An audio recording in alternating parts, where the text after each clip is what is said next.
Some midweek action in the USL Championship, and we find ourselves in Miami, Florida, in Ricardo Silva Stadium, the Miami FC and Birmingham Legion FC. It's presented by Hellbiz Unlimited Rides for $29.99 with the former Manchester United goalkeeper Gary Bailey. I'm Josh Eastern. Happy you can be spending some of your Wednesday evening with us. It's a cross-group match, and we start in Group H, and Miami, they're at the bottom, but on the other side, Birmingham, they're at the top of their group. Yeah, tough for the Miami FC. I mean, to be fair, Tampa Bay Rowdies are a top-class side. So are Charleston Battery. Look, if Miami win their remaining 6 matches, and if this and if that, they might still sneak through. There's hope. And while there's hope, they're going to keep going. And on the other side for the Birmingham Legion, they're at the top, but it's a tight race for that top spot. It is, again, Charlotte Independence, excellent team they are as well. So, but you would think both those two teams will go through. Again, outside chance of North Carolina might still catch them with games in hand. But Birmingham Legion, what a good season they've had and what a good side they are. And one of the players that makes this Birmingham Legion side tick, Neco Brett, coming over from Pittsburgh. He scored in 3 of his last 4. Yeah, and overall 7 goals and 2 assists in 13. Those are fantastic figures. What a good player he is up front. Leads that line. He's quick to finish off opportunities. Top-class player. And on the other side, tonight's player to watch is brought to you by Unánimo Deportes, El Poder del Deporte y la Cultura Latina. It is Romario Williams. He is the man that makes it tick for Miami. Yeah, very similar to Neco Brett in that he scores a ton of goals, 6 in 10 games, hit the crossbar last time out at home, so he was very, very close in that match against Charleston Battery. And again, very similar in style, in physique, in ability to head the ball as well. So we're looking at 2 fantastic center forwards in Neco Brett and Romario Williams. And we'll see if the goals are flying tonight in Miami. And Miami, they have got to stay alive. 3 points is a must. On the other side, Birmingham trying to solidify first place. Lineups and first kick coming up next from Miami.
The main objective that we want to do here with the Miami FC is to have what we do in the first team intertwined with everything that we do in the academy. Here in the Miami FC Academy, we have U8 to U19 age levels. We have very talented and very skilled coaches who tailor their training sessions specifically for their ages. A unique aspect that this club provides for all those that are involved is that we're going to have first team coaches come down, help out with the coaching education, help out with the training sessions, and we're going to have first team players come out, be part of the academy, be part of the training session.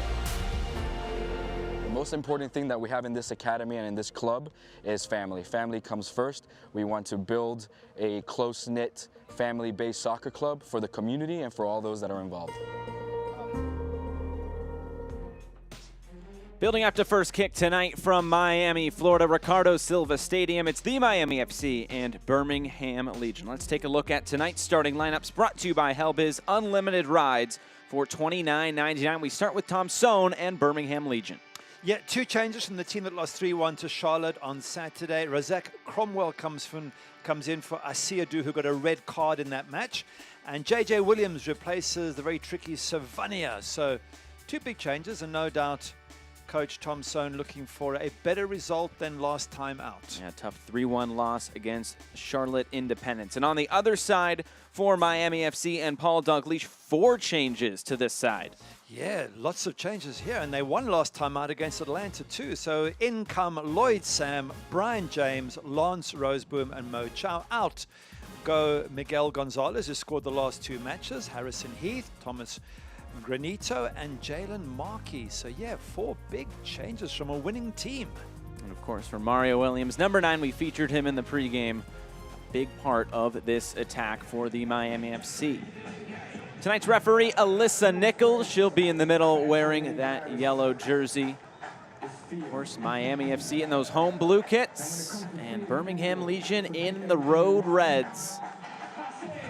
We are just about set to go. Of course, no fans in the stands, but such a big match for the Miami FC, trying to stay alive in Group H.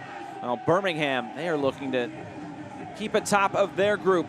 Group G, trying to hold off Charlotte Independence. There's the whistle underway tonight from Ricardo Silva Stadium. Happy you can be with us on this Wednesday night. A beautiful night for soccer in Miami, Florida. Of course, Birmingham, that 3-1 loss last time out. Neco Brett, the lone goal scorer for Birmingham Legion. On the other side, for Miami FC, talked with Paul Dalglish. I told him it was good to talk about a win. It's been a little bit of some time, and they got a 2-1 win over Atlanta United too. Yeah, a good win for them, and that followed a decent 1-1 draw at home to Charleston Battery, who are a top-class side. And you look at Miami FC, they really do have some top-class players. We already mentioned Romario Williams, but throughout their team, they've got players, you know, Bezecourt, who's playing here today, Roseboom, Mark Pace in goals. There is Paul Dalglish. And over the course of the season, you would have expected so much more from this Miami side, but they got off to a bad start, and they haven't really recovered.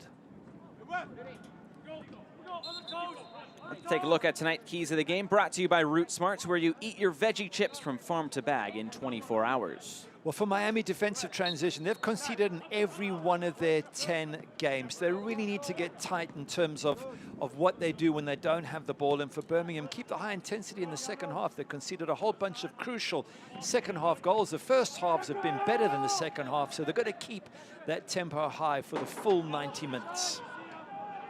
I already saw an early ball into the box there by Janos Luba. Marco Franco also moving over to that left side. And he has the most chances created for this Miami FC side. Paul Dalglish saying they'd like to emulate Liverpool a bit and getting those fullbacks high up the pitch, and that's maybe why that he has all those chances created with 12. Well, if they can emulate Liverpool in terms of getting points, they'll do very, very well. But yeah, I mean, obviously, Paul has that very strong Liverpool connection through his dad, the very famous Sir Kenny Dalglish. And it is a wonderful way of playing if you can get your team to perform that way. And as I said, they've threatened at moments, Miami FC, to look like a really good team. They're obviously missing Velasquez today, and the last time we worked on Miami FC was against Charleston at home, and he was absolutely brilliant that day. So that's a big loss for them. Tonight's injury report is brought to you by Atlantic Rehab Center, the leader in sports medicine. Visit one of their facilities in Dade or Broward County. Call 305-405-0400 to make an appointment, or visit atlanticrehabcenter.com. Just a couple of players out for Birmingham, and some other players still not fit for Miami FC, or fit enough to make the 18 today. There's a free kick. J.J. Williams going down, making just his second appearance this season with Birmingham. That's a good position for a free kick as well. Just outside the box at an angle. Gives Birmingham the option of bending it in for someone to get on the end of the header. Let's just have a look here. J.J. Williams, nice and strong, physical, and he has a little bit of a tug there from Marco Franco, which the referee can see. That's the only problem with that sort of tug. You're meant to do that's the referee can't see. And J.J. Williams makes a meal of it and makes sure he wins the free kick, as a good pro would do. It's Bruno Lapa, Prosper Kasim standing over it. Two-man wall as well. Lapa will run away. Kasim will take this on. Good save by Pace. It's still there. The flag is up on the far side. Pace got down to his left very well. He did, absolutely, but he pushed it back into a danger area, unfortunately for him. The player was offside, but decent free kick from Kazim, and it's difficult on the surface as well. Being a turf surface, that ball does tend to kick up at a goalkeeper, and it's sometimes you don't care where the ball goes, you just got to try and get hands behind it. But in the end, Miami surviving, and that's the problem with this Birmingham side. If you're a Miami FC fan, they are so good. They put you under pressure. They really do test you, and we've seen that already in the first 4 minutes.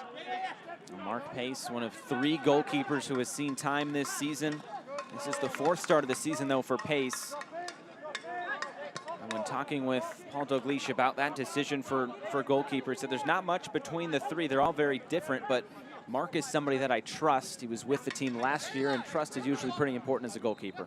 Yeah, absolutely. I mean, the other 2, Martin Gamero and Brian Silvestre, are also very good goalkeepers, but sometimes as a manager, you just want one who brings a bit of calmness to proceedings, and ever since Mark Pace has been in, it's been a much better defense. So for whatever reason, if it works, you don't make any changes. So Mark Pace stays in goal. You don't want to make too many changes after a win, and just the 2nd win of the season for Miami FC last time out.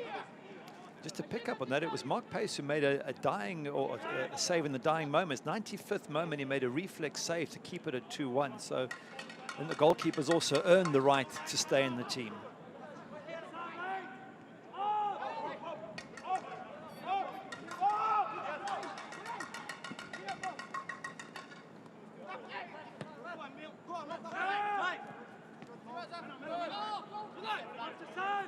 Here's Cronali right in the middle.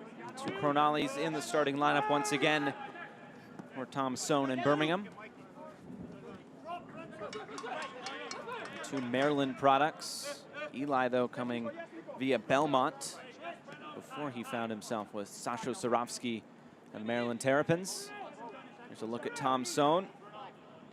2nd year, of course, in Birmingham, trying to get his team back to the playoffs. Looks like they will get one of those top 2 spots. Of course, still a lot of soccer left to be played, but they're aiming for that top spot in the group. They want to stay away from Tampa Bay Rowdies, you'd think. Yeah, absolutely. You would want to avoid Tampa Bay, but I think this time around, because he got into the playoffs last year, but they got hammered by Pittsburgh. I think this time around he's looking at his team going, you know what, we can go a lot further.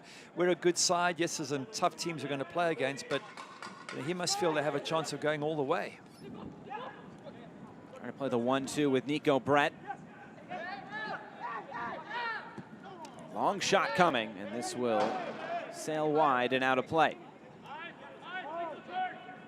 Just looking at Miami, and Miguel Gonzalez left out of the team by Paul Dalglish, scored both the last 2 games. So looks like Paul's just sort of rotating players. Thomas Granito, another one, Harrison Heath. So it seems like he's just rotating, giving everyone a chance. Probably, to be fair, because it's highly unlikely they'll make the playoffs, Miami FC, he's probably looking at all the players and saying, all right, who do I keep next season? Who do I give a contract to? And at this level of football, it's not the mega money. This is just survival. Any contract will do. Now here comes Birmingham forward. Not too heavy of a pass from J.J. Williams. Going back to that point, we talked with Paul Dalglish before that Charleston game about a week ago, and he was talking about how these games are coming so fast that it's sometimes hard to get everybody in the lineup and keep them fresh. Well, what you're seeing now is a powerful moment. Both teams have come together to recognize the fight for equality, diversity, and inclusivity by using the next minute and 46 seconds, from 7 minutes to 8 minutes and 46 seconds. 2 very powerful and symbolic numbers, not to play soccer, but rather to honor the ongoing movement around social injustice and the need for positive change in our sport and in our society. What you're seeing here comes just hours after the unveiling of the Black Players Alliance, an organization recognized by the USL and the USLPA with a mission to educate and empower its members to use their platforms to bring positive change to their communities. The organization has issued a statement that reads, "We want to create consistent dialogue with the clubs, league, and communities we serve in order to create more diverse environments. As Black players, we want to use our voices to amplify the issues surrounding racism and social injustice throughout our country and be a conduit for positive systemic change. In alliance with the USLPA and with support from the USL, we will continue to shine a light on the important issues affecting not only our players within the league, but also the communities we support. We are dedicated to leading the charge for impactful change."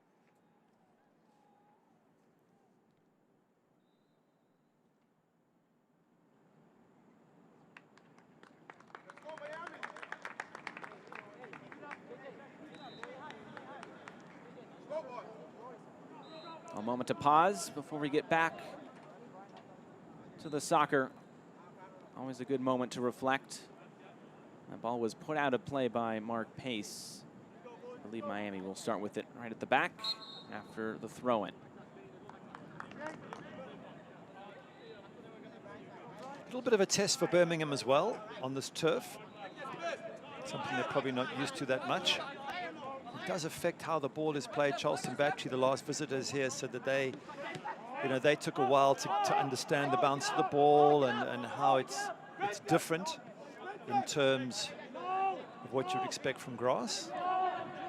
It's what you might call home ground advantage. Now the only question is, can Miami FC take advantage of that home ground advantage? It's Birmingham forward. It's poked away, but they'll keep it with Cronali.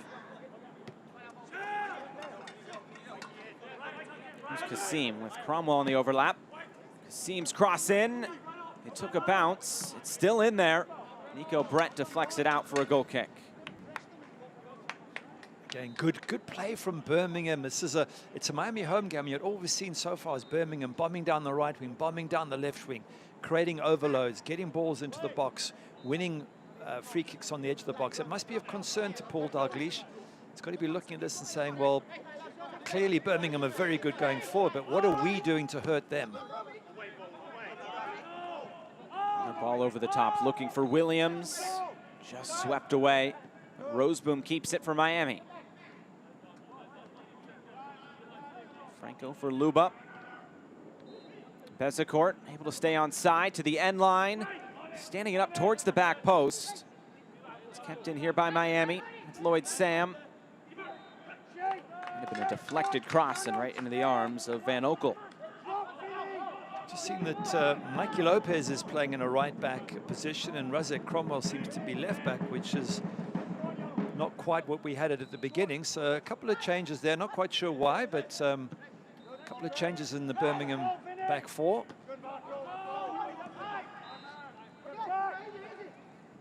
Now Bruno Lapa really grinds the gears there in the middle.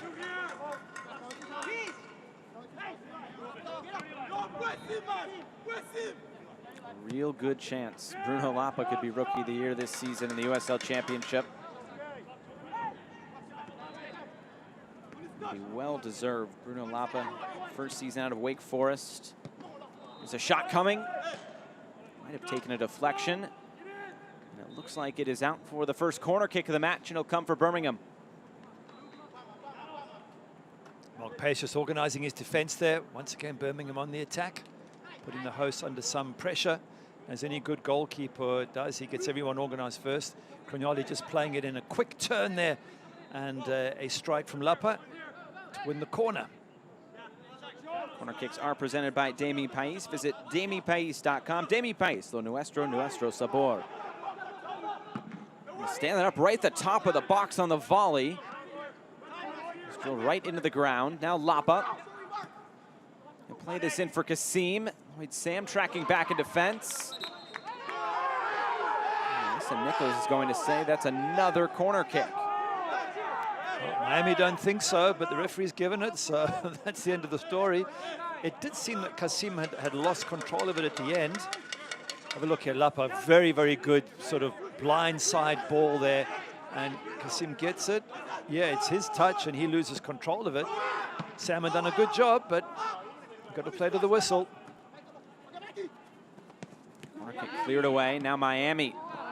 The interception. They tried to move quickly on the counter. Now some pressure here at the back.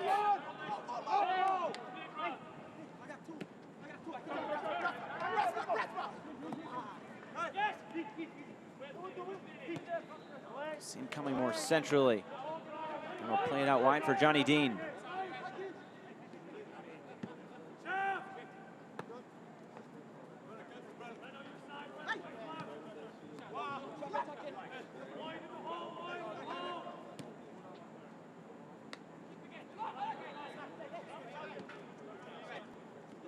Just looking at that back line of Birmingham again, perhaps they've gone with three centre backs and they've pushed Johnny Dean as a wing back. Lapa brings this down. Maybe a slight shout for penalty. Miami dribble it away. There wasn't enough contact there for a penalty. But it's worth a call, of course. But just saying that, you can see you've got Michael Lopez out there wide. You've got Johnny Dean out wide there. So it looks like they're almost like playing 3 centre-backs with Johnny Dean wide on the right and Razek Cromwell wide on the left.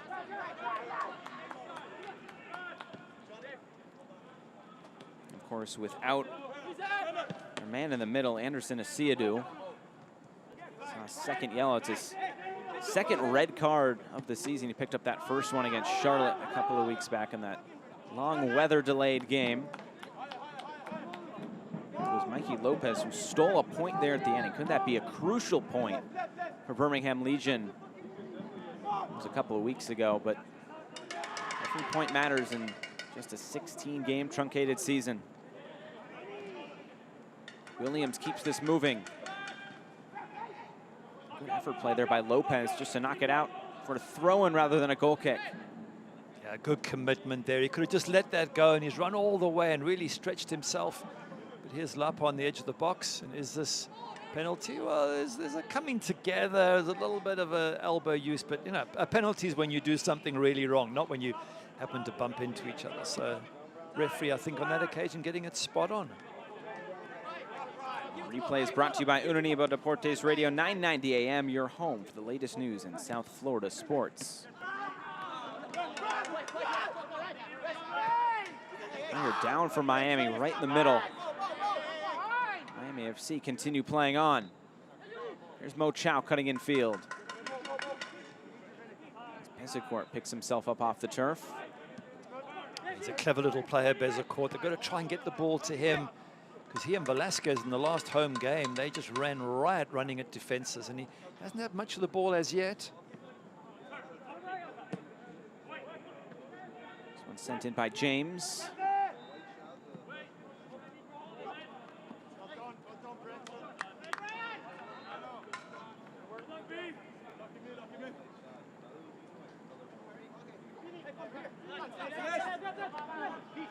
We talked to Paul Dalglish a couple of days ago. He said overall in that Atlanta game, he didn't think his team played all that well. He thought his team played better against Charleston. He said you can't always play perfect. That's what he told his team. You can't always play perfect, but you have to find results. He said if you could almost combine the mentality against Atlanta and the play on the field against Charleston and put that together, you'd have a pretty good performance. But of course, it's not always how it works. It's been a tough season for Paul, because he went from being general manager, then after 3 straight losses at the start of the season, he was given the chance to take over. But you're already well behind everybody else. And in this group of Charleston Battery, who really are a good side, and Tampa Bay also wonderful, it's almost impossible to catch up. And that's where Miami FC find themselves, at the bottom of the table, behind Atlanta 2 even. And yet, if the season has started a bit differently, I think this team could be there and thereabouts. It's tough, as you say, in a truncated season. I'm sure there's many clubs who, because they got off to a slow start, have never been able to recover. And there's also that talking point of, do you want to be the team that has already played a bunch of games, kind of like Birmingham, where they got out of the gate pretty quick and got a lot of games under their belt, or do you want to be a team like Miami it seems like they're always catching up in terms of games played and now in terms of points? So far, it seems to have worked out a little bit better for Birmingham so far. Another ball lifted forward, and this will be deflected out by Akinyode. First corner kick of the night for Miami. Well, it wasn't from good play by Miami rather, but you'll take whatever you get. If Akinyode puts the ball out for you, you take the corner and you punish him for it. So some rather lax defending. There's Matt Van Oekel, who's currently conceding the last 3 games that he's played 2 goals a game. So he'll be looking for a clean sheet tonight to break that run. Bezecourt will swing this in.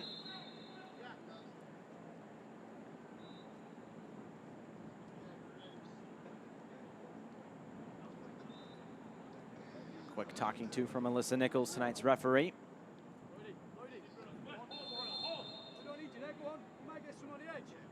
Now Bezecourt.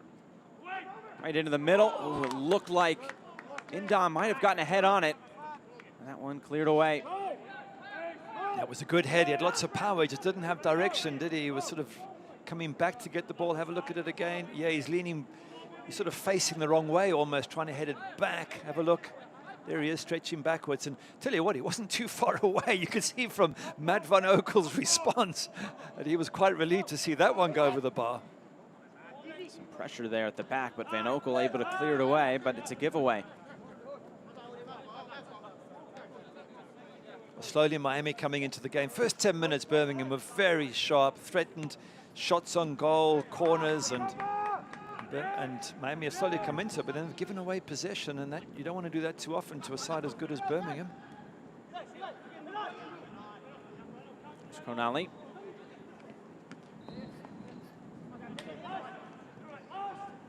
Now Bezecourt trying to turn.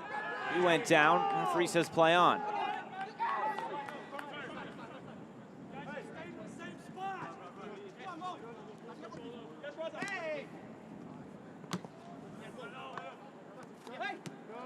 Give and go.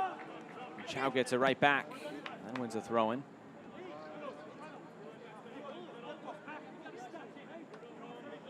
Yeah, expecting more from Mo Chow tonight. I've seen him a couple of times and hasn't really done enough for me. And, you know, he's a Senegalese background, but he's been with San Jose Earthquakes, and so he's got the background. And you just look at him and think, well, at 25 years of age, now's the time to be showing what he can do. He's at the right age, he's at his peak physically, Mo Chow. So let's see if he can really impress us tonight. Just one goal, but making his 10th appearance and 3rd start on the season. Now Lapa with some room right down the middle.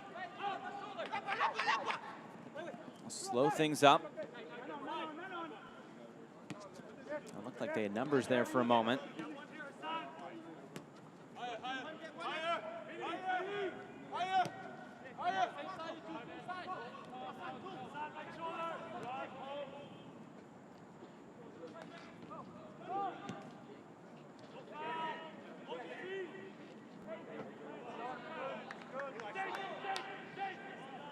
Reaching the midway point of this first half. Not a lot to split these two sides as of yet. A couple of corner kicks either way. I think to be fair, though, you've got to say that when Birmingham have attacked, they've looked really dangerous. Don't think Miami have done anything to really bother Matt Van Okel, maybe the set piece, but the corner, but that was a mistake from a Birmingham defender. But when Birmingham go forward, they look good, they look sharp, they look quick. And you can see why they are top of their group. This Birmingham side, though, to include tonight, just 3 games remaining. They have 10 days off before they'll face North Carolina FC, and then they'll end the regular season on the last day of the season, away at Memphis 901. Of course, a change head coach in Memphis. We'll see how that shakes things up. Memphis 901 for the rest of the season. The game for Memphis in that the group they're in is also a very, very tough group with North Carolina there and Charlotte. It's you know, you've got to be lucky in this USL, because if you get in the wrong group, like for example Orange County with San Diego and Phoenix, and you know, you can be a very good team and still not make it to the playoffs simply because you were in a group of death. Or you are a team like Miami and in a tough group also, but you get tough games like Birmingham in your cross-group games. They've had a real couple of horrible matches. Birmingham and Charleston Battery are their cross-group games. They could have had a lot easier than that, that's for certain. They play Charlotte twice. That second game against Charlotte coming up on the 23rd, a week from tonight.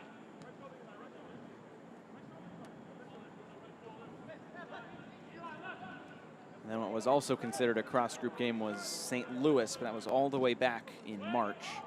So cross is sent in, nobody there in a blue jersey. Roseboom comes to collect it. Fancy turn by Chow, and he's dispossessed. There's James, playing it wide for Sam. Long cross over everybody's head. Williams will usher it out. It's a bit deep of a cross, isn't it, really? You want it in the center of the box where Mario Williams is. He's your big man. Instead it goes all the way over right to where Janos Lobe is. And he's not the biggest, so he's not the right one to be hitting with that cross. So quality not spot on from Miami FC. Here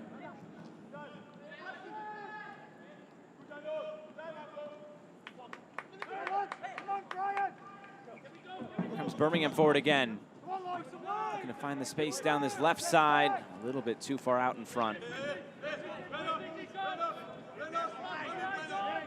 Since 1947, Select has been the leader in soccer ball quality and innovation. Select is the official ball supplier of the USL Championship and many of the elite leagues throughout Europe. For the latest Select products and special offers, please visit selectsportamerica.com.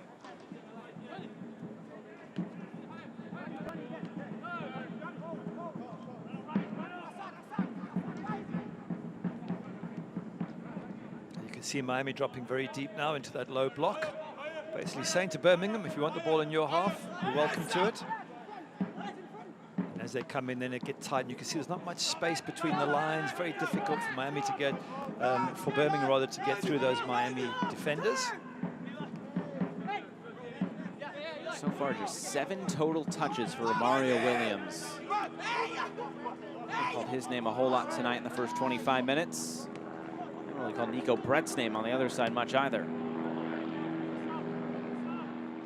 Thing about both those strikers is they don't need many chances in a match to score, but your point's very valid. You want to try and get them into the game because they are such good goal scorers, and they need quality. If you give them quality service, they will score you goals.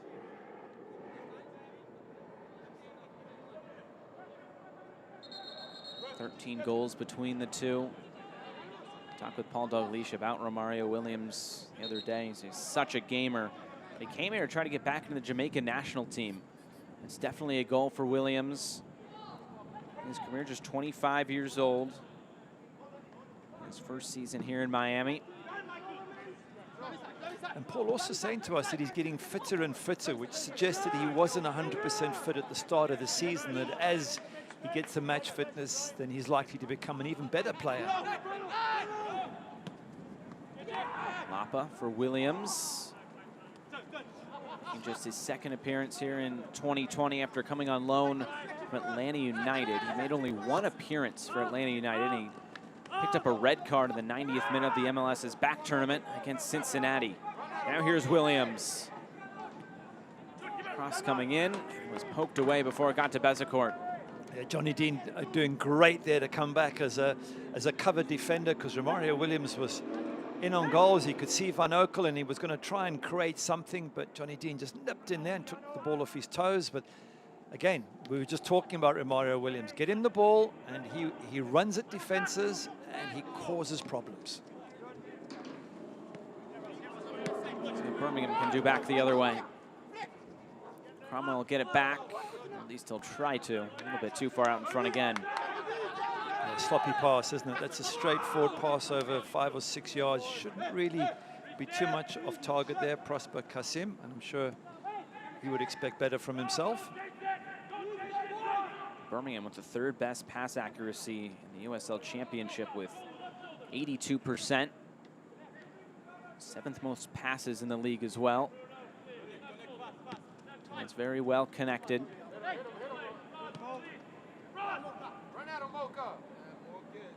Here's Chow. You can hear from the sideline our field mics run right at him. Don't want to give away too many secrets. Yeah, but that's what you want. You're on the edge of the box there. Run at the defender, yes. I mean, yeah, more times than not, the defender will probably get the ball, but you get past the defender there, you're in the box, and they're going to be careful. They can't tackle you easily because of penalties, so it's worth the risk. If you're good enough like Mo Chow is, then certainly I think it's a great bit of advice. On the edge of the box, run at the defenders. In the end, it'll work out for a Miami corner. This game's still looking for a little bit of life.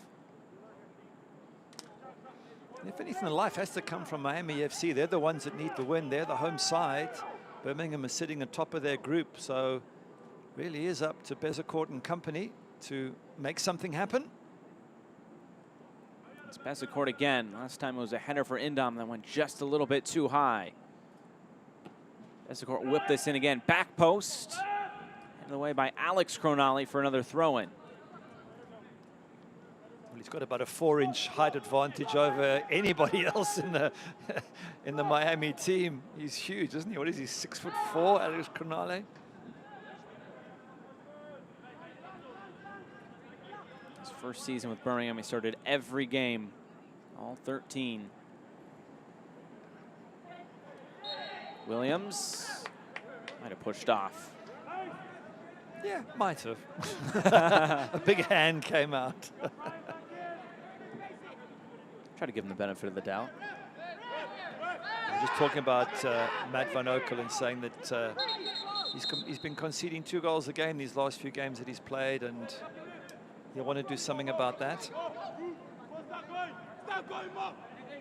Once again, some pressure at the back, and Van Oekel just has to put this out of play.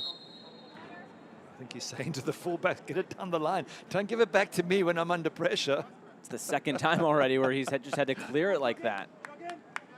Yeah, you can see by his facial expressions that he thinks they took the wrong option. And at 33, he's probably saying, do me a favor. I don't need to be stretching for things. Looking spry at 33, though. Look at that. Look, goalkeepers are not putting goals because they're good with their feet. They're okay, some of them, but they're not superstars. It's about catching the ball, so you can't expect miracles from the goalkeepers. This hydration break brought to you by Helbiz and your Miami FC mascot, Golazo, and there he's doing some yoga. Good stretches. Downward dog, Yeah. the whole thing. Yeah.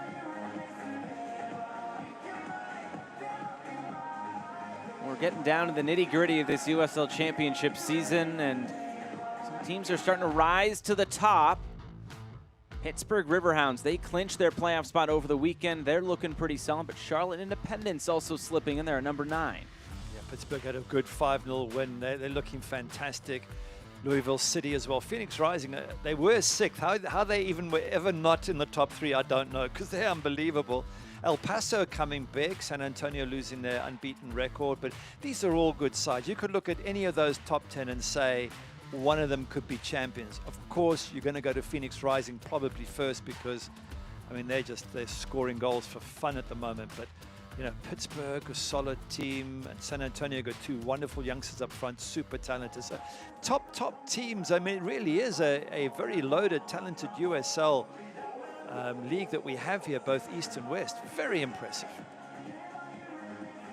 Well, we're looking forward to those playoffs and the run into the playoffs as well. A lot to figure out in these next couple weeks. The last day of the regular season, October the 4th. We'll see what happens there in the run-up.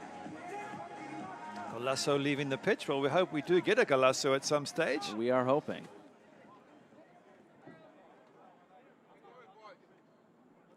Before the hydration break, it was just knocked out by Van Oekel after he's under some pressure. So a throw-in for Miami. Interesting, just while we got a moment, Johnny Dean just in front of the back 4 sometimes goes into the right wing-back role, but right now the way he stood, he's more like a midfield player. So very difficult to understand exactly what pattern Birmingham have chosen, whether it is a flat back 4 with Johnny Dean in front or whether it's 5 at the back and Johnny Dean wide. Chow trying to take it away. And now it's Bezecourt for Roseboom. It looks like Lopez almost slotting in that right back position.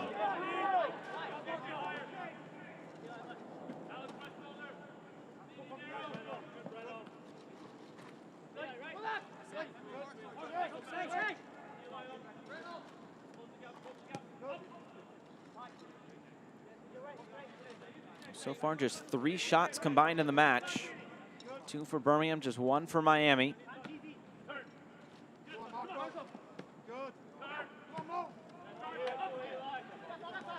This is kept in play down the near side. Prosper Kasim. A long cross. It's brought down. Here's Williams on the turn. It was good build up there from Birmingham Legion. Just couldn't find the final product. That's a great turn by J.J. Williams there. This beautiful layoff in the first place. Down the left-hand side, this is Prosper Kasim. Beautiful ball in. Great little chest, but the turn is what's special. And it's very difficult to get that on target because, of course, your back's to the ball. But again, it shows you the threat of Williams and Neco Brett, and they really are sharp up front, Birmingham. Of course, Brian Wright on the bench tonight. He has 3 goals himself. Jaden Cervania as well, the young 19-year-old. Yeah, he's a good player. He's a very tricky player, Cervania. You want to get him in at some stage, so I expect to see him in the second half for Birmingham, running at the defense, causing all sorts of problems. Jaden Cervania, 19 years of age. Cross coming into the middle. Neco Brett takes a touch, and Neco Brett scores the opening goal. A quick strike from Birmingham Legion, and they have the lead on the road. And we said get the ball to him and he will score you goals. It's the first decent bit of service Neco Brett has had, and he has stuck it into the back of the net. He just scores goals for fun. Nothing that Mark Pace could really do about that. Birmingham are up and running, and to be fair, I thought they have looked slightly sharper in front of goals than Miami FC, but here's the build-up. Croniale out wide, and Williams, a nice early ball. That's what makes a difference as well from Williams. He whips it in early, just before maybe the Miami FC have set themselves. Neco Brett, sharp first touch, controls it second, back of the net. Score right now, Miami FC 0, Birmingham Legion 1. Neco Brett, goal number 8 on the season. Climbing up goal scoring ranks here in 2020.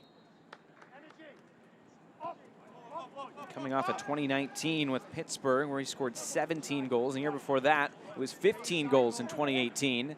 Might he get to double digits again with just about 2.5 games to go. Those are very impressive figures. I mean, he really is a class striker, and that's why I say Birmingham could go all the way this season. There are some really tough teams out there, like the Pittsburghs and the Phoenixes, that they could struggle against. But if you've got someone up front who can score you goals, like Neco Brett does, then you know, if you have a good game defensively, you can probably beat anybody. I'm sure Birmingham might want some revenge against Pittsburgh should they meet them in the playoffs. What was it last season? 7? 7. Wow. I'm sure Neco Brett might want to get one back against his former team as well. That would be a tasty fixture if it comes. Yeah, players often say they don't look for revenge, but they're only human. Everyone does. If a club lets you go, or you leave a club, whatever it is, you always want to come back against them and do well.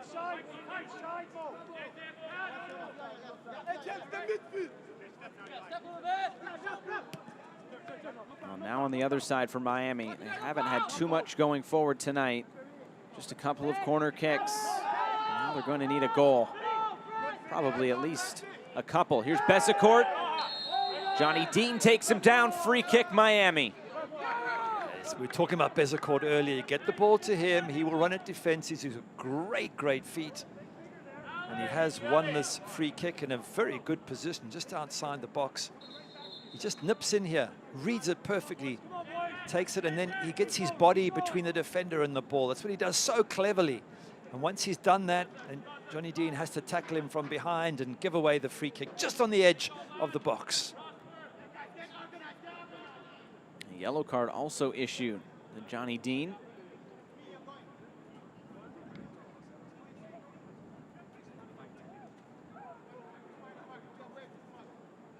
Yellow card for Birmingham. We'll stand over this free kick for Miami. Yellow card was shown at the Looks like it's Romario Williams. A big moment for Miami, just moments after conceding that first goal. Bezecourt there as well. It'll be Williams' right foot or Bezecourt's left. It'll be Bezecourt right into the wall. An opportunity goes by the wayside for Miami FC. It does. It's frustrating because you do want to get it over the wall. That's the first, you know, if it goes too far over and it goes over the crossbar, that's frustrating. But when it goes into the wall, you've not tested the goalkeeper. You haven't even come close to scoring. So that's going to frustrate Bezecourt. Here comes Miami again through Chow. He loses out.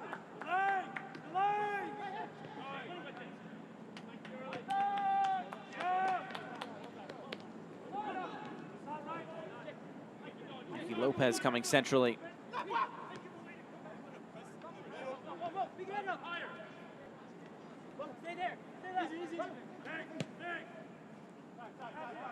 Long diagonal ball played forward and headed right back to Mark Pace, who did well to keep it in play.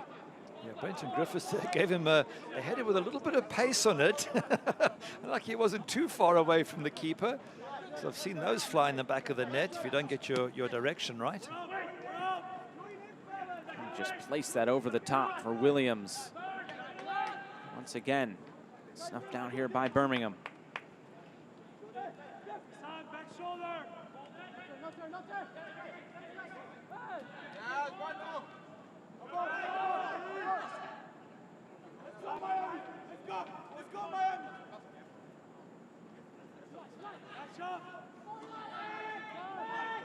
Don't miss a minute of action in 2020. Sign up today and get alerts all year long by following your club on ESPN.com. Search for your club and then click the follow button to keep up with the latest news and scores. Plus, get reminders on your team's next match. Go to ESPN.com now and click follow for your club.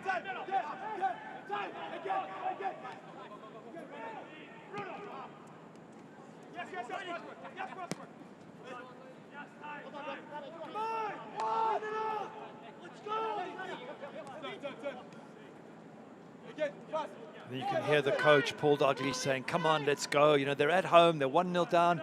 They need to start attacking like they're doing now. Here's Lloyd Sam. Gets a shot away, it's deflected. A little bit awkward there for Van Oekel, who's off his line. Williams there, and didn't get a full foot behind it. And it's taken by Van Oekel, who I think felt the effects of that collision. That's a good chance for Mario Williams there. This is a great run by Sam down this right-hand side. Lloyd Sam is step over. I thought there for a second he was going to touch it and try and win the penalty. In the end, this is the point where I think when he mishits it, up until then, everything right by Mario Williams. When he turns, he's got to get a connection, and he didn't get it. Doesn't get many chances, so he needs to take them. One chance comes to Neco Brett. He takes it. One to Mario Williams, and he scuffs it. Looks like it's going to be a corner kick for Birmingham on the other end very quickly. And it's Bruno Lapa.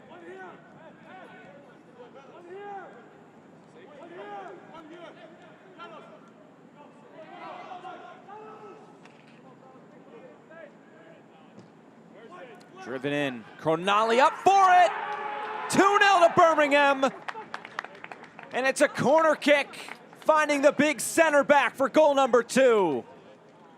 That's a fantastic header from Alex Cronali there. Absolutely brilliant. His coach has got to be impressed as well, because he's soared up there and he's got this powerful header and he's banged it into the back of the net. And we were saying how big he is, and he's got a few inches on everyone, but if you put in a decent corner, which it was, look at the big man, gets up and gets the header on target. Perhaps some poor defending from Brenton Griffiths. He's got to stay tighter, and he's got to maybe just lean into Alex Cronali so he can't get that whip on the header. But in the end, give the big centre back credit, and what a great cross in from Lapa as well. That's goal number 2 on the season for Cronali, and it's assist number 4 on the season for Bruno Lapa.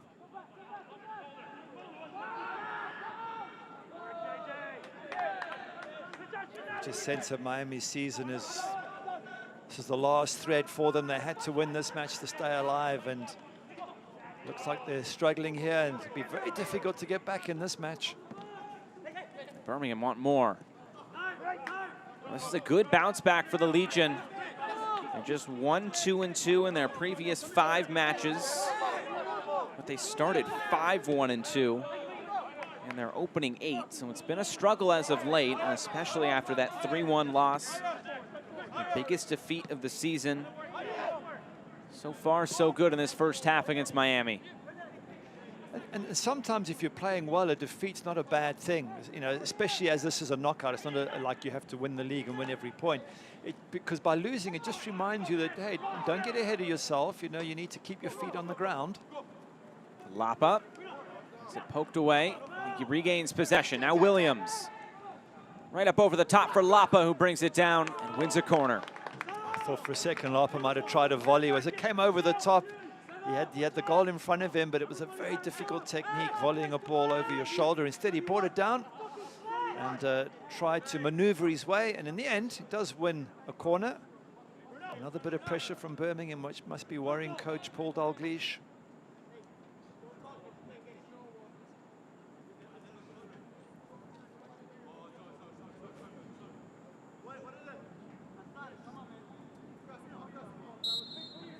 Another Demi Pais corner kick.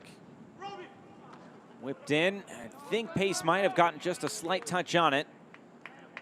And it's another one. It wasn't a convincing touch from Pace, was it? I think he was climbing over the back of defenders and attackers, but he got something on it and stopped Birmingham getting on the end of it. So I guess ultimately good goalkeeping, but I'm sure he'll want to get a stronger fist on it this time around.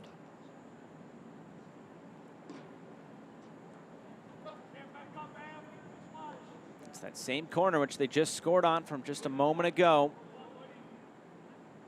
Cronali lurking there. Normal pushing and shoving in the box, which almost every referee, every single game has to go and have a word about. Just saying, just don't bump into the keeper, give the keeper a little bit of room to move.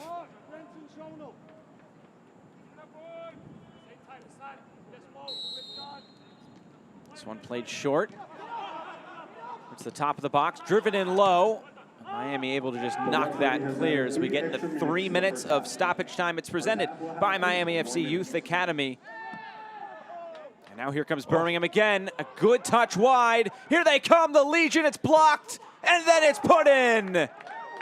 3-0 to the Legion in this first half, and it's the center back again, Alex Cronali. He's having a game and a half, isn't he? The big man at the back. Good little finish at the far post, but it all started with Lapa with a beautiful sort of back heel movement and some lovely play from Birmingham. Have a look, it's from Okel. Look at this bit of move there. Oh, stunning from Lapa. Ball goes wide, gets whipped in, and that's when Cronali pounces in it. Keeper makes a good save, Mark Pace, but he can't get rid of the ball, and Cronali must be thinking Christmas has come early. That's a good finish there, near post. Defender there was just able to squeeze it in. That's a brace for Alex Cronali, the big center back. He did score 4 goals in 2018 with Orange County. And so far, he's doubled his goal-scoring output from this season in this one game.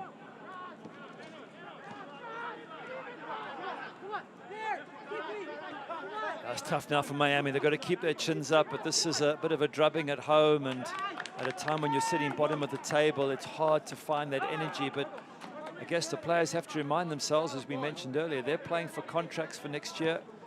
They're not on big 5-year, massive multi-million-dollar contracts like the big stars are in Europe. They have to get a contract for next season or they've got no income. So a lot for the Miami FC players to still play for.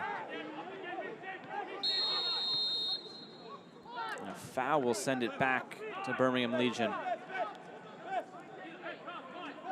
Stoppage time presented by Miami FC Youth Academy. If you want to join the academy, visit miamifc.com/academy to register to the only academy in Miami connected to a local professional team.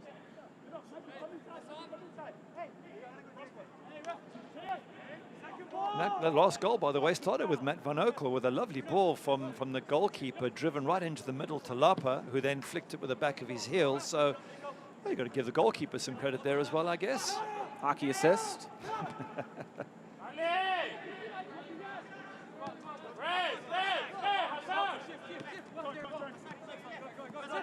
It's been all Birmingham Legion here in this second half. The goals have come in pretty quick succession as well.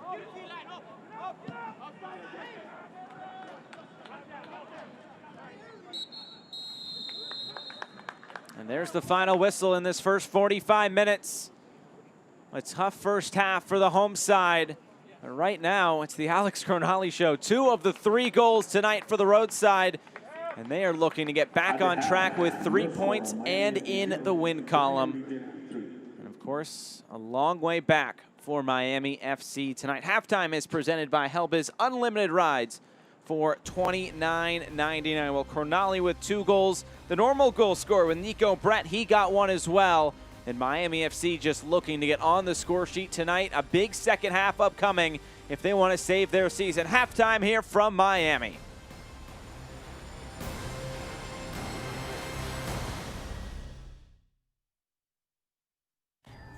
Welcome to Pita Zone, fresh Mediterranean grill.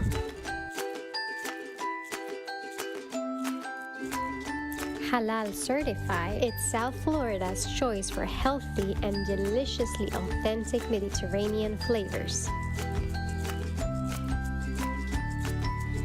Visit us at www.pitazone.com. We're partners with Uber Eats, DoorDash, and Postmates. Go healthy, eat Mediterranean.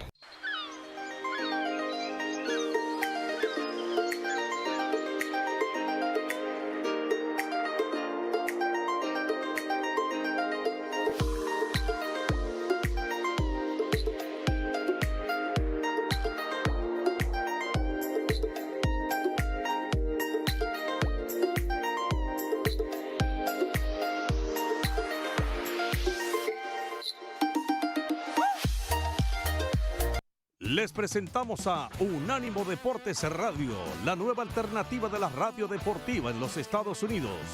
Un grupo selecto de profesionales con vasta experiencia y con el conocimiento de los deportes que a usted le interesa.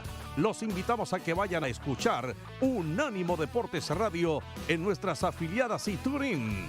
Somos Unánimo Deportes Radio.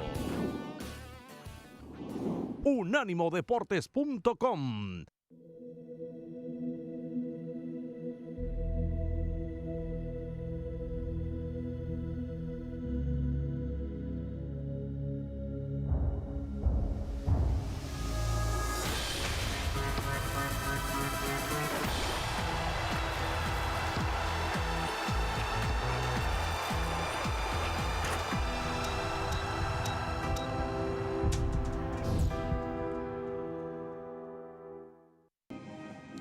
Tonight's halftime is presented by Helbiz Unlimited Rides for $29.99. It's halftime here from Ricardo Silva Stadium, but to look back on the last weekend's action, it's Devin Kerr with the dish.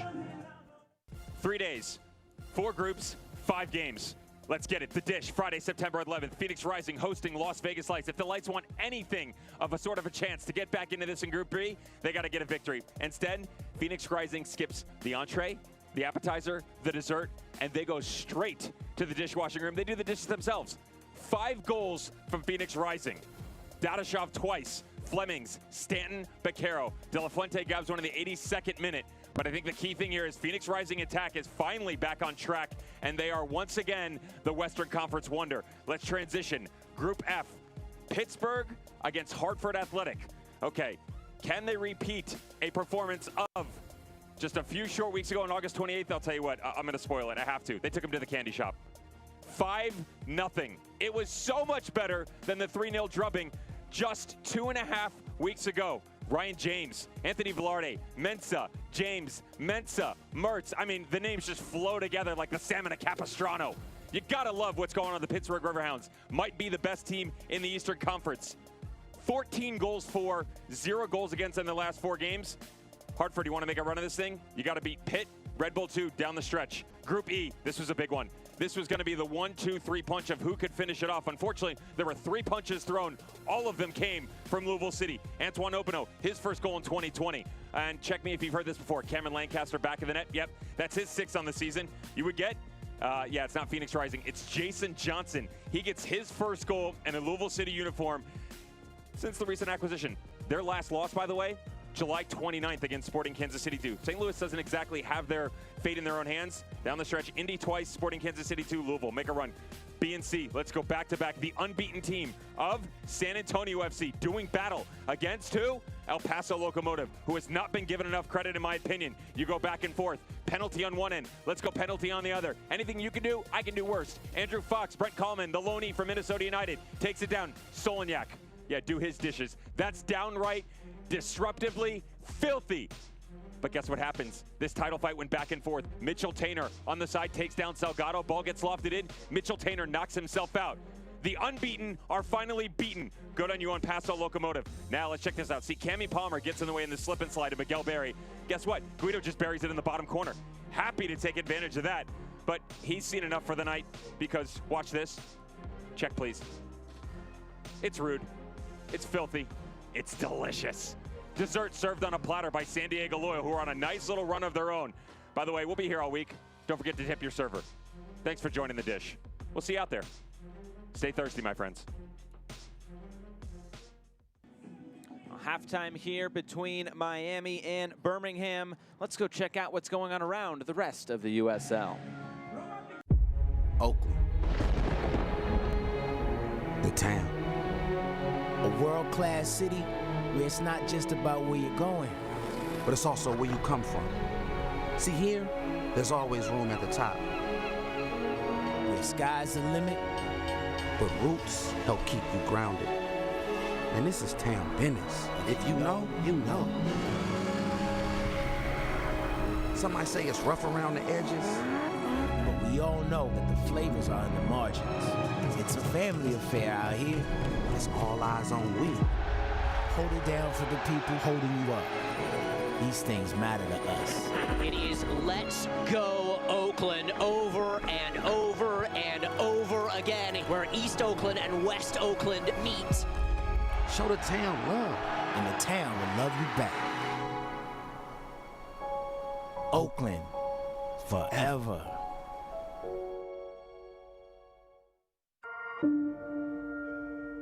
The United Soccer League and its 47th championship in League One clubs stand united in support of diversity, inclusivity, equality, and compassion. Together, we can make a difference. Together, we can create change. Together, we are united against racism.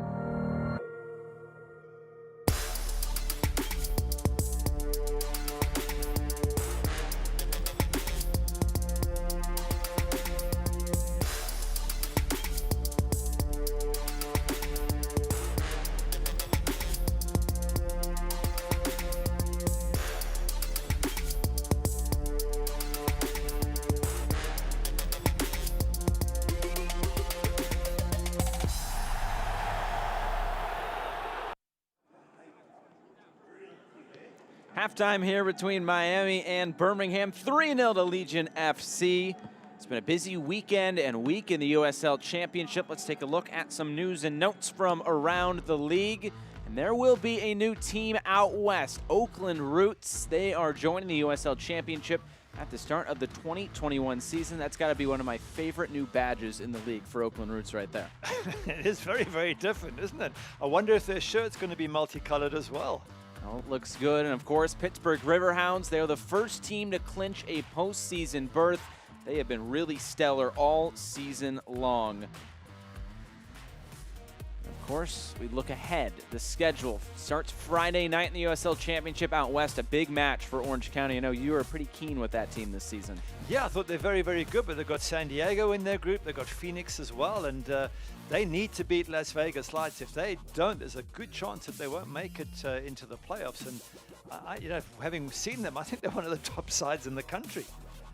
And North Carolina FC and Charlotte Independence, an all-North Carolina battle. That is a really crucial game for Charlotte as well. And plenty going on tonight. And last night, Los Dos had to come from behind to get a big win over Las Vegas. And Lou City also taking care of Indy at the moment. That's a close game, isn't it? If that's Indy at home, they're a very tough side to beat. So keep an eye on that one. And Philadelphia Union 2 taking care of Loudoun United as well tonight. Hartford also a 2-0 advantage over New York Red Bulls 2. That could be a big game for Hartford Athletic as they look to solidify that second spot below Pittsburgh. But it's halftime here in Miami, 3-0 to the roadside Birmingham Legion. Halftime is presented by Helbiz Unlimited Rides for $29.99. We'll come back with the second half right after this.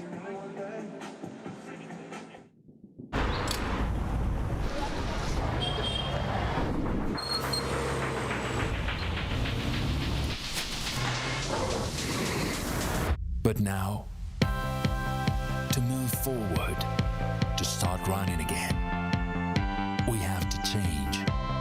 We need to learn to be smarter and lighter, to reach each other in the distance. We will move, run, and ride. But we need to decide how.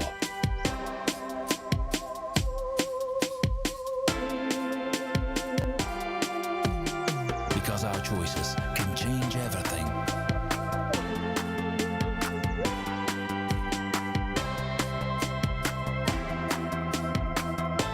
We are choosing a new era.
Halftime here between Miami FC and Birmingham Legion. It's been all Legion there in that first half.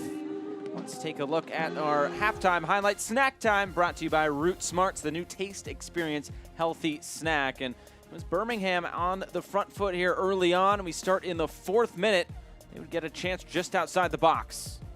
Yeah, JJ Williams doing so well to win that, and that ball comes in. Pace makes a save, and Neco Brett is in an offside position, but Kazim with the free kick, and it really forces Pace to make a quick save there. It was almost the opening tally for Birmingham. Those would come later on, and then Indom so close. Yeah, he's just going away from the ball. He's coming back. Have a look. He's got to twist his head. He gets the power there, just can't quite get the direction. And then in the 35th minute, it would be Birmingham Legion to get that first goal. And look at this ball in from JJ Williams. Oh, it's a great early ball. Neco Brett brings it down, sticks it into the back of the net. But it's the fact that he hit it as the ball bounces up before anybody was set. And once you get decent ball to Neco Brett, he's going to score. Then just a couple of minutes later would be Miami trying to charge forward for something. They didn't have too many opportunities in this first half. Lloyd Sam doing really brilliant. Now, Romario Williams here, he does well to get to this point, and then he swings and doesn't quite catch it. And Van Oekel says, thank you, I'll jump on that one. They didn't take advantage of that chance, but Birmingham did on this one. Yeah, Alex Cronale gets up so well. I mean, he's already 6'4", and then he climbs. To be fair, I don't think Brenton Griffiths did enough to stop him, but what a good header that is. And then in first half stoppage time, it starts all the way from the back. Yeah, Van Oekel with the ball through. That little touch from there from Lapa was absolutely brilliant. Keeper makes a very good save. And Alex Cronale, the centre-back, of all people, sticks it in the back of the net. So a first half brace for the big center back, Alex Cronale, as we take a look at our halftime stats brought to you by Helbiz. Helbiz, unlimited rides for $29.99. The shot's pretty equal, but overall, the goals go to Birmingham. They do, and look at the possession. And if you ever want proof where possession doesn't mean anything, it's 3/4 to Miami, and yet all the goals have come to Birmingham Legion. So it's what you do with the possession that counts. And to be fair, Birmingham have been fantastic with the goals they've taken, the play they've made, and the threat they are. From Miami FC, haven't seen too many really good chances, have we? Van Oekel hasn't been tested enough, but there's still a second half to come. I trust our production crew, but I had to do a double take with that possession. 75-25, holy moly. That is the case here tonight. And it's 3-0 to Birmingham. And it looks like maybe some subs readying for Birmingham, and it looks like that's Jaden Cervania. Yeah, he's a good player, this young man. Great feet.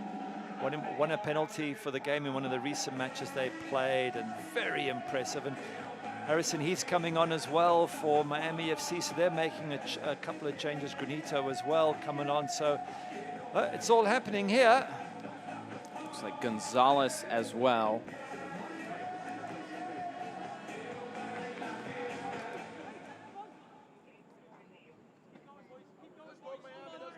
So the subs for Miami, it is Miguel Gonzalez coming in, Harrison Heath coming in, Thomas Granito coming in, Marco Franco, Romario Williams, and Lloyd Sam will all come out. Those subs are brought to you by Baptist. So a whole host of changes as they try to find something here in this second half, and they have to. Otherwise, their season is already hanging by a thread, but it might just be complete. And here we go, a big second 45 minutes upcoming. It's Birmingham Legion 3, it's Miami FC 0. Former Manchester United goalkeeper Gary Bailey. I'm Josh Eastern, happy to be with you tonight from Ricardo Silva Stadium in Miami, Florida. Some big changes by Paul Dalglish, pulling off from Mario Williams, saying you haven't done enough for me, and both full backs perhaps suggesting that they're not playing the Liverpool way that he wanted them to. They didn't get forward enough, they didn't cause enough problems.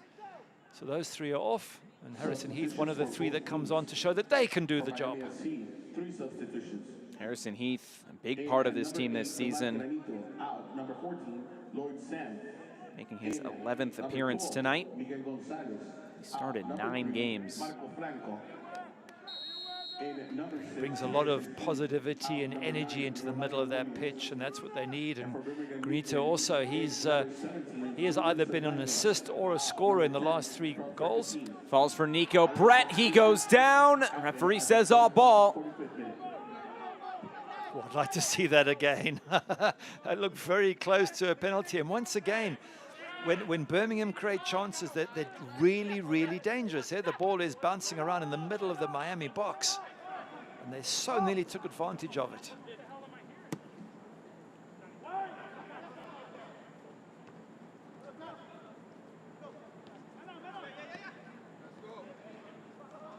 So many subs at halftime, 3 for Miami, and the 1 for Birmingham was Jaden Cervania coming on. I believe it's Prosper Kasim who did come off.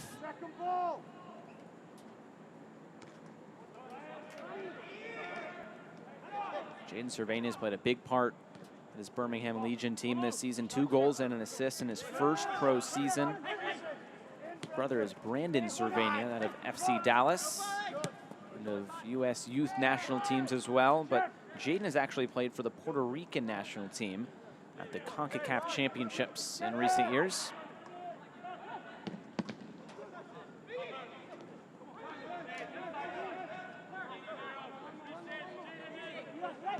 Looks like Miami FC have brought back Lance Roseboom, and they've gone 3 at the back.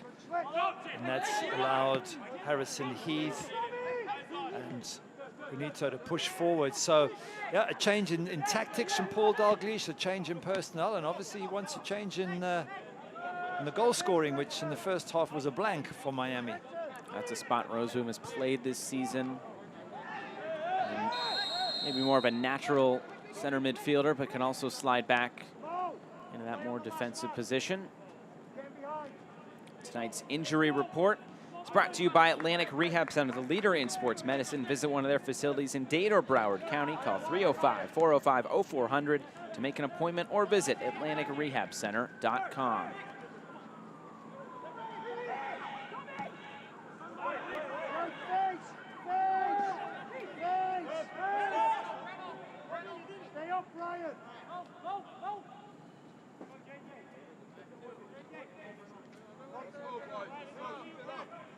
Oh, Matt Van Oekel keeping that clean sheet. As mentioned, there's been a couple of games where he's been conceding on average 2, so I think he'll be really delighted if he can keep this clean sheet throughout a match. It's very important to the confidence of a goalkeeper and the confidence of those in front of him that know that he can keep a clean sheet or she can keep a clean sheet. So important from a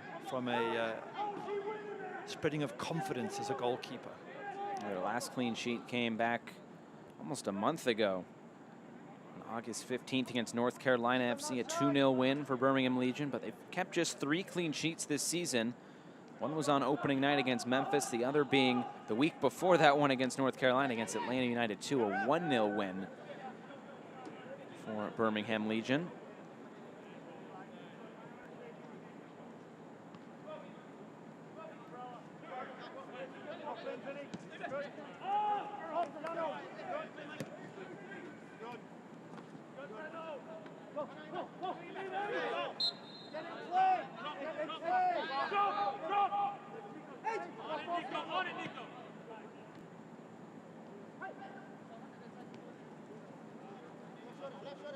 Important here from a Birmingham perspective. You're 3-0 up, you're cruising. You don't want to fall asleep. You want to keep that energy level high, keep trying to get the fourth and the fifth. Because you let Miami back in, it could be a tough second half.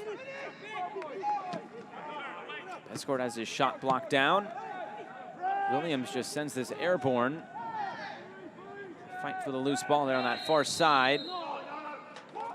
Looks like a free kick will be given to Miami.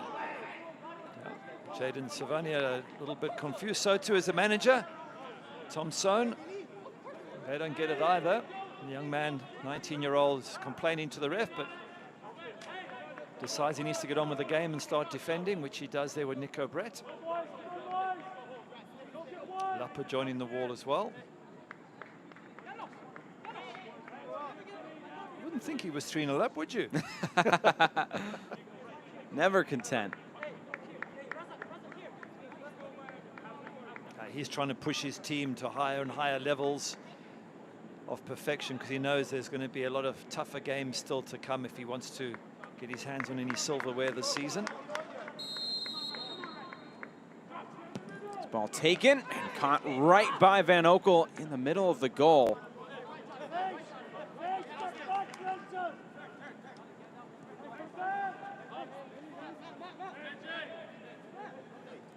You know, they got those 3 goals in the first half. You know that clean sheet we've just talked about. It'll be so very important for this Birmingham side in this second 45 minutes. And I think equally important for Miami FC, you know what, the season's done probably, this match is probably lost as well. But you want to start seeing something, some seeds, some growth for next season in terms of organizing. Free kick given against Roseboom there. Is he going to get a yellow? Oh dear. So you want to see improvement so you can say to the lads, hey, you know, next season stay, sign a contract, stay with us, we're going to build, we're going to improve. And I'm sure Paul Dalglish will be pushing them. Let's have a look and see whether Roseboom got the ball or not. No, he didn't. It was a big slide in. That's always going to get you in trouble with the referees.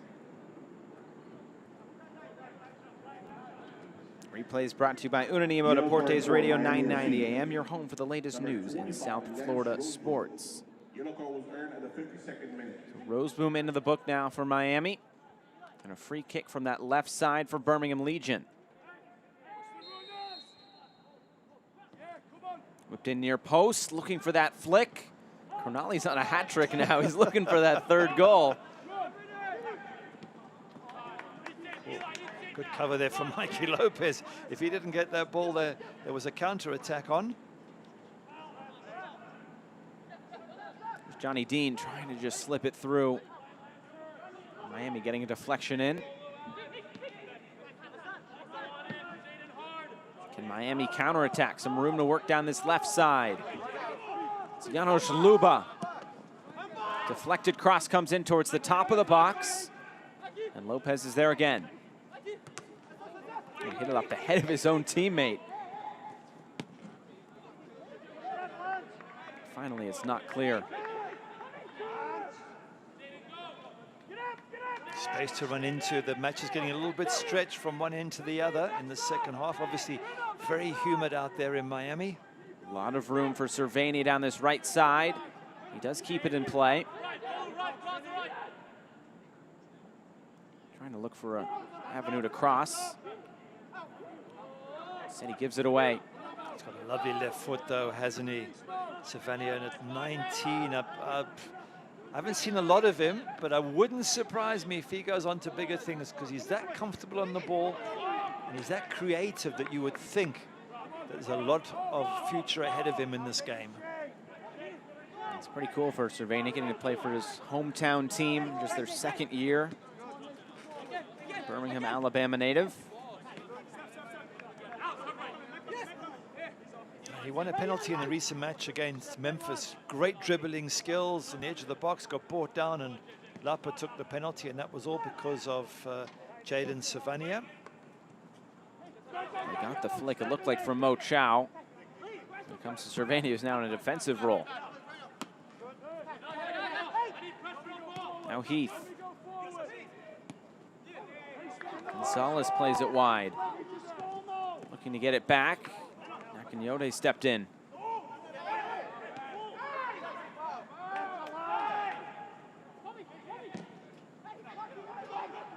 play it over the top, pace. Oh, a swing and a miss. And this is gonna be an easy goal for Neco Brett. 4-0 to Birmingham Legion. And a little hello for the camera as well. Disaster, disaster for Miami and for Mark Pace, who's been so solid the last few games.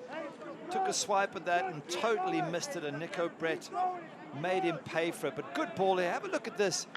JJ Williams, I mean, he's put it into space. He's forced the goalkeeper into a decision. He's just totally whiffed at the ball and missed it. And Neco Brett says, thank you very much.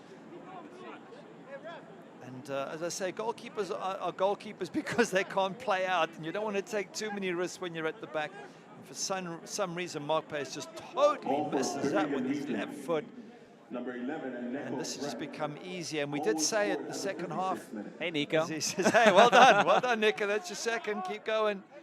But we did say that this is important for Miami to have a much better second half. Well, unfortunately, it's going from bad to worse. Goals number 8 and 9 tonight for Neco Brett. 2 for Brett, 2 for Cronali. A lot of trouble for Paul Dalglish and Miami FC.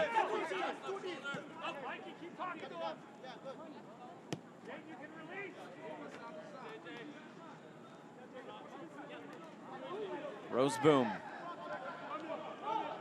plays it into a wide position. Cross is blocked down. Heath steps in. The game might be gone, but this is playing for a lot of pride here if you're Miami FC. And it certainly feels a better second half. Heath's had a lot of energy there. He's looking for the ball as he is here. He's trying to get things going, and there's been good runs into the box from Thomas Granita. So, and of course, Gonzalez has been a goal scorer in the last 2 matches, so he's looking to get on the end of things. So there's just a generally better energy, which is why it's such a pity for Miami FC that Mark Pace missed that ball, because if they had any slight chance of getting back into the match, well, I think that's pretty much killed it.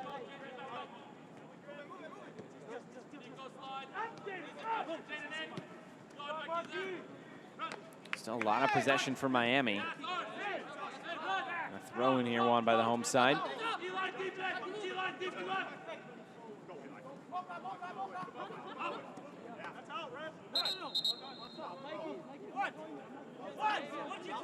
And a whistle.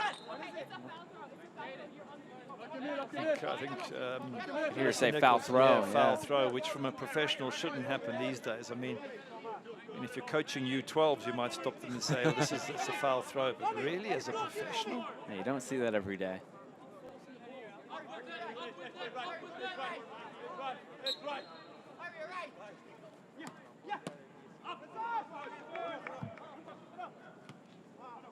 And room right down the middle. It's opening up. Oh, and just a heavy touch for JJ Williams. What a ball that was. Absolutely perfect. And JJ Williams should have done more with it. To be fair, he's through on goals. He's quick. He just lost control of the ball there. Maybe he's not used to this turf surface, but the ball through was just top class. JJ Williams back on loan with Birmingham Legion, this time coming from Atlanta United. Came over from Columbus last season. He made 21 appearances and scored 7 goals for this Birmingham side. He could be a really key piece down the stretch for Legion FC. Now here's Gonzalez into the corner.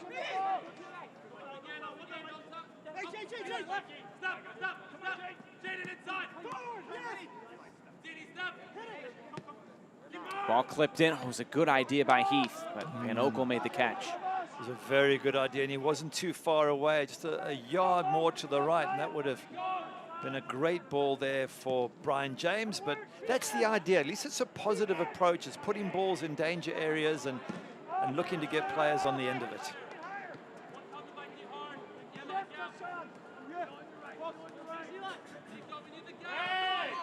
Mikey Lopez. Neco Brett curling his run, staying onside. Oh, at least for the moment he was onside. The flag did come up. It's one of those things. Referees told to keep their flag down as long as possible. Yeah, he got the wrong side there of Hassan Ndam, so it was probably always going to be offside. But again, credit to Birmingham. They're looking They're looking for the dangerous ball, the ball just behind the defenders, the ball to try and spring a quick counter-attack like they're going to do now. Here they come again. They're not looking to slow up. Williams in towards the corner. Williams skirting the end line. Williams the chip into the middle, and it's cleared away. Great skills from Williams out wide. I didn't think he had any space to work in there, but literally just along that touchline, just squeezed through there. Unfortunately, at the end of it, there was no one in the middle to pass to. It doesn't take away from the fact that was just wonderful skill. You're up 4-0, half hour to go. Maybe have a little bit more freedom. Oh yeah, it's cruise control, but I think again, even if the game has been won from a Birmingham point of view, you want to keep good habits, keep a clean sheet. And if you're Miami, you want to find some positives to take away from this match, which, if I'm not mistaken, is the match that condemns them to not be able to make the knockout phase. So basically their season's over, and you want to hang on to something. And I'm not seeing a hell of a lot at this stage, although certainly it's better second half than it was in the first.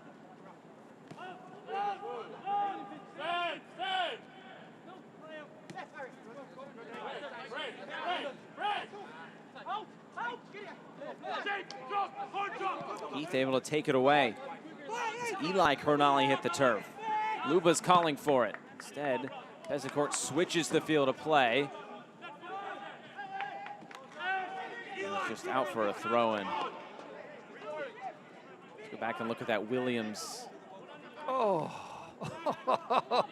wonderful skills. And then he crosses it, but there's no one in the box. But look at this, touch along the line. I think Lance Roseboom thinks there's no way you're getting past me there. There's no space, and he does. He just couldn't find anyone in the box to pass to. What a goal that would have been if there was someone there to finish that off. Also on a yellow card, Roseboom, so maybe not want to get too aggressive. There's Luba. Deflected through ball. On the turn, and cleared away. And battling for the ball, Miami FC. They're having a lot of possession like they did first half, but they're doing more with it. You can see they're in the attacking third. Look at that, balls into the box. Headed on, off the post. It's still in there for Miami if they can make it count. And the shot sailing out of play. Brian James looked like had the last effort there. It was Mo Chow who gets on the end of this. Beautiful ball in. He gets up, gets that right onto the post and crossbar. It's a fantastic header. And then, as you say, Brian James comes in and just doesn't quite wait for the ball to drop. But as I say, much better approach from Miami FC since the second half has started. It'll be about a half hour for Brian Wright tonight. And Neco Brett will be replaced. We featured him in the pregame, and for good reason. 2 goals tonight for the Jamaican. Substitution for He's in fine goal-scoring form this season. Neco Brett.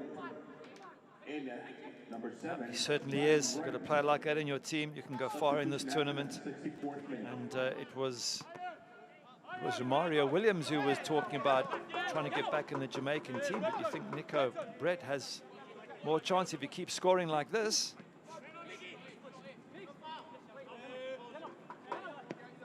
Luba, cross in, chested back to Van Oekel.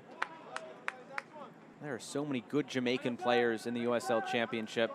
Look no further than Phoenix Rising with Junior Flemings, Kevin Lambert. Actually a good list of Caribbean players compiled by Nicholas Murray on USLChampionship.com. A lot of good Caribbean talent. Also on Charleston Battery as well. There's Neco Brett. Jersey's off. It's a warm night. Yep, job done. Can't ask much more than that. 2 goals and impacted play whenever he got the ball.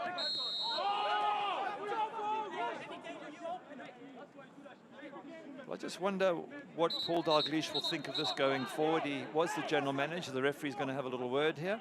He was the general manager. He stepped into the coaching role, but he did say to us when we chatted to him, day before yesterday, that you know, the problem with being a coach is you tend to go from club to club, whereas a general manager, you can stay in one place. And if you've got a young family, you know, you would prefer to do that. So I wonder if he'll move back into the general manager's role next season.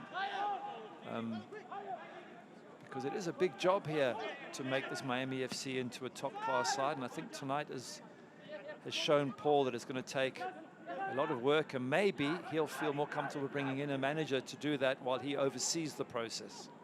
He did say, though, it's not his choice. He's been a good servant for this club. But he did say he does enjoy this coaching role, but he says maybe long-term want to be more of a sporting director. I guess it's Ricardo Silva who'll make the choice, the man who's bankrolled this club and put so much into local soccer, and it's been brilliant for the city of Miami, and of course has a stadium named after himself, the Ricardo Silva Stadium. Roseboom will come off. Markey will come on. Looks like one more there as well.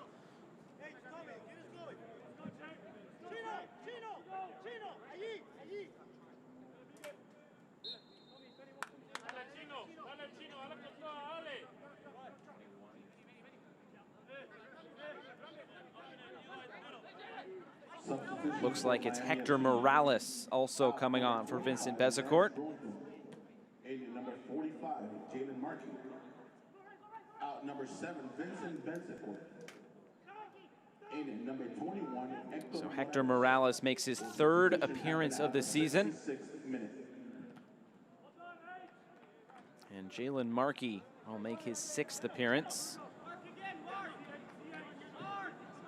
And all those subs brought to you by Baptist.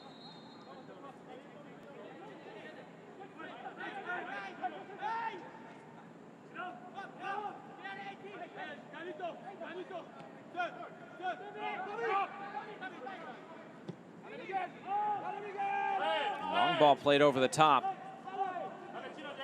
Looks like Gonzalez will run under this. Option in the middle. It's Mo Chow. Mo Chow shot blocked by Cronali. Cronali doing the goal scoring and doing some pretty good defending as well. Think he might win man of the match? He might.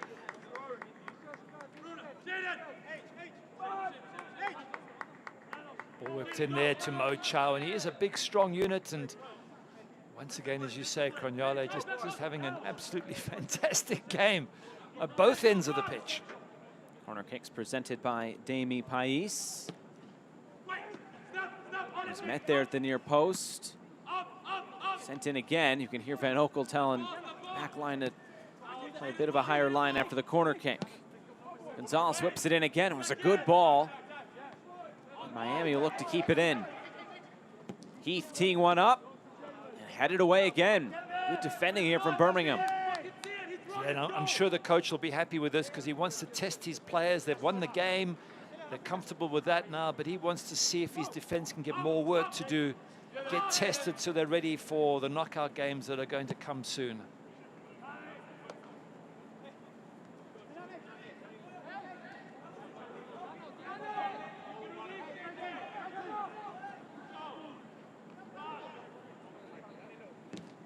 Another cross coming in. Miami just peppering the box right now with crosses from either flank. There's Markey, and he just puts it straight out of play. A bit of a misunderstanding there from Jalen Markey. You just wonder if this Miami team had Sebastian Velasquez fit and Prince Sadie, who in previous weeks has been very impressive, whether this might have been a different match, but you get the sense that Birmingham have just been stronger in every position on the pitch. They've been superb, taken their chances, and haven't given Miami FC much of a sniff of goal, to be honest.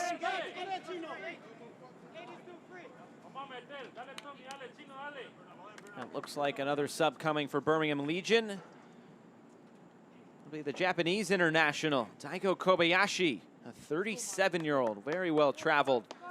And he will replace who could be the rookie of the year in the USL Championship in Bruno Lapa. Good night for Lapa, an assist to his name.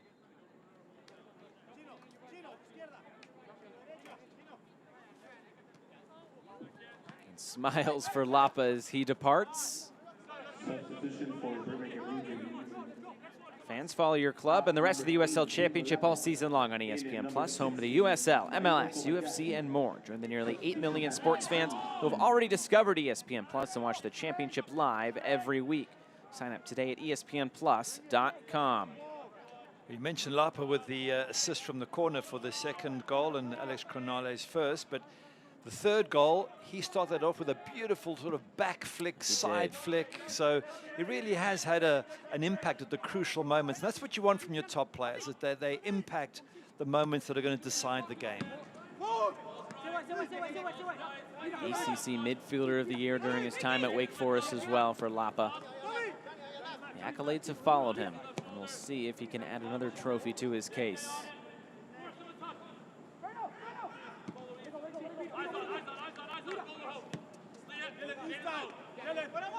Luba. Now Markey.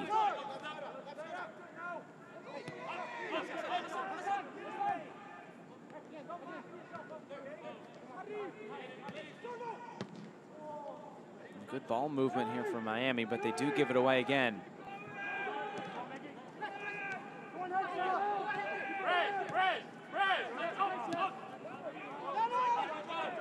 Luba trying to track this down. Did he keep that in play? He did not.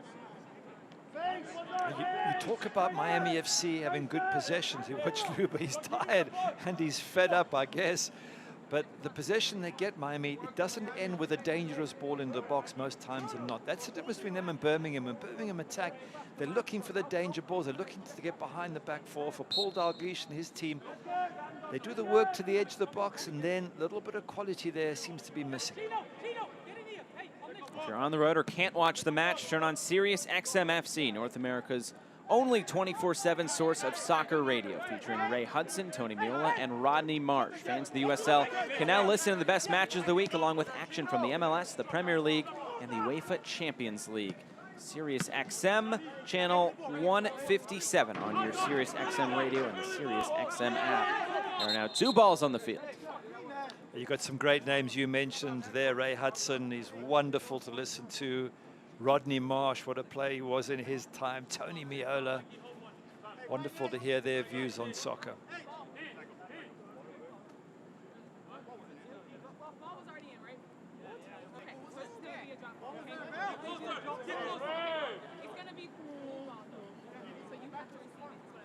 Referee giving good instructions. Very well handled there by Alyssa Nichols.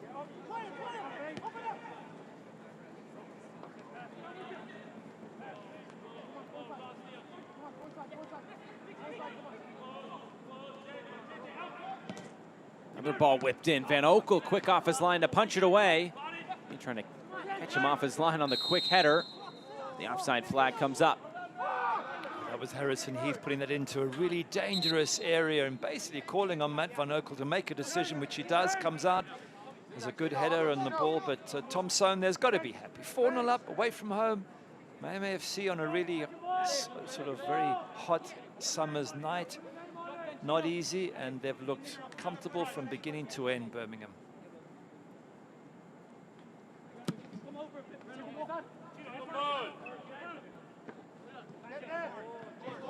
Now Cervania.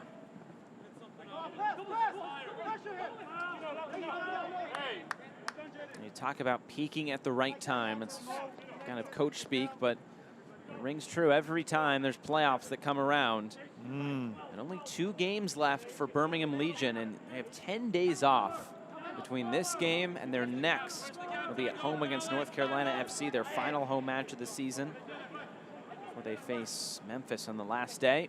I bet they are looking forward to a 10-day rest, because to be fair, every team in this USL have been rushing, playing twice a week, jumping into buses, and in some cases flights, and getting from A to B and back again, and there's been, you know, summertime call-offs because of thunderstorms. So it really has been hectic for everybody. And I guess it'll be a good time for Birmingham Legion to enjoy their 10 days and to try and get themselves ready for the playoffs, to try and think of, okay, how do we take our game up another level? How do we improve? What have we done well? What haven't we done well? It's an important 10 days for everyone to take stock. Nobody's really going to be fresh at the end of this season, but Birmingham might be fresher than some other sides with those 10 days off.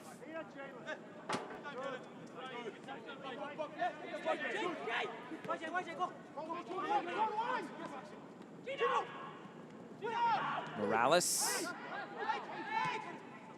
Led wide again for Luba.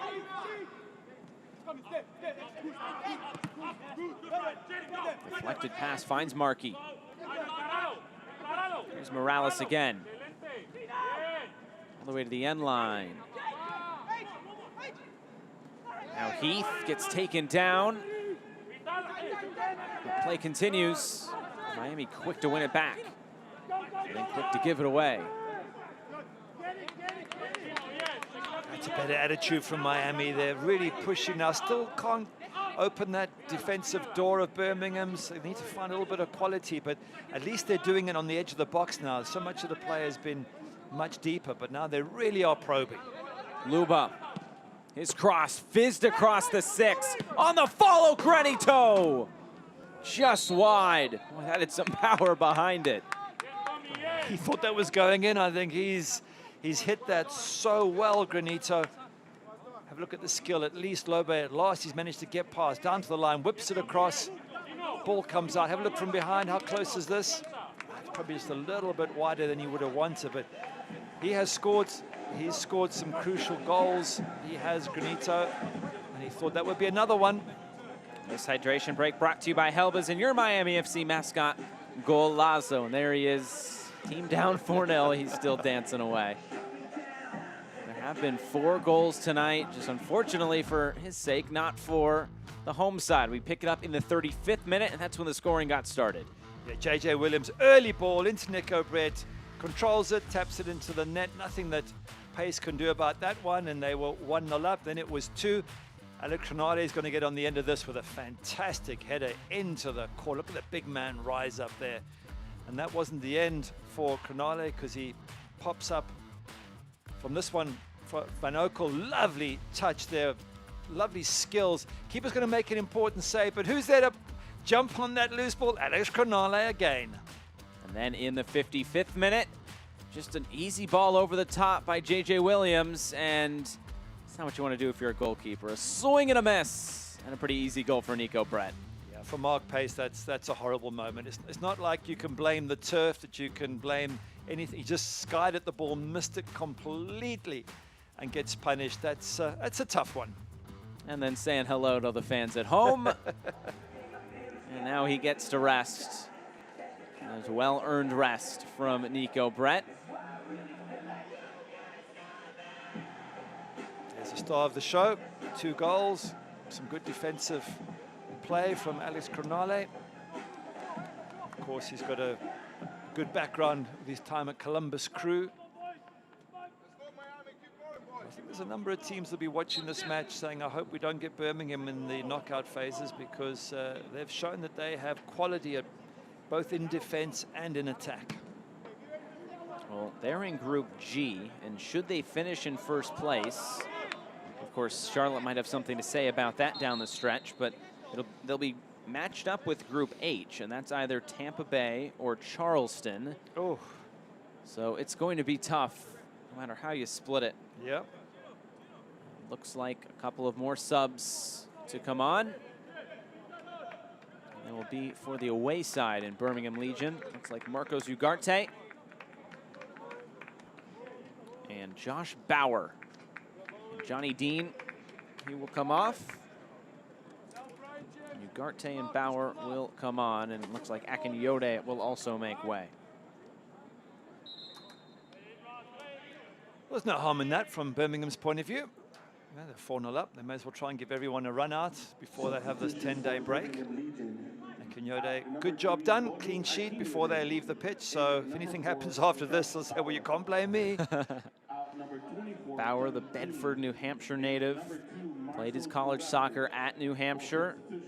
Just his 3rd appearance of the season. Well, Marcos Ugarte will make his 6th appearance on the season. He was actually a volunteer assistant coach at Michigan under Shaka Daly in 2017. A 27-year-old from Providence. Played under some pretty good managers, Marcos Ugarte. Bob Lilly with Rochester. Good learning from Chaka Daly at Michigan, and of course here under Tom Sohn as well.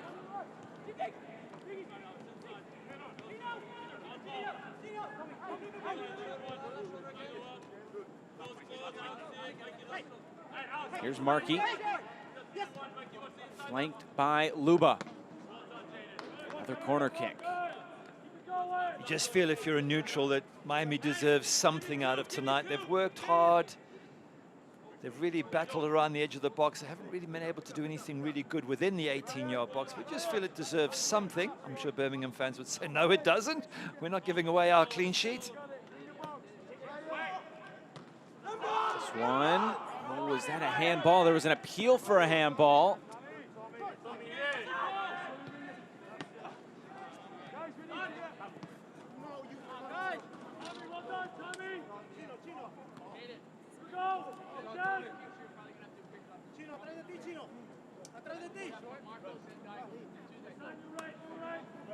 Let's have a look for that handball, see if there's anything.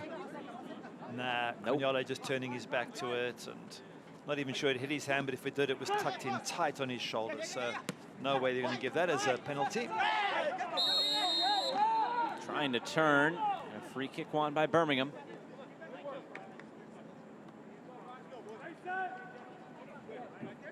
Very well handled by the referee, Alyssa Nichols, tonight. Kept a tight rein on everything, made good decisions. I think she just controlled it well. There's been no nastiness, there's been no verbals. Everyone's got on with the game, and often that's down to good refereeing. That's all you can ask for.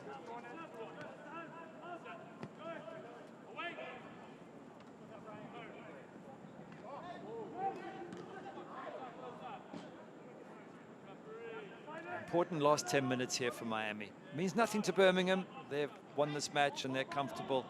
But Miami have got to be able to take something away from this, and a goal at least give them a good talking point. J.J. Williams.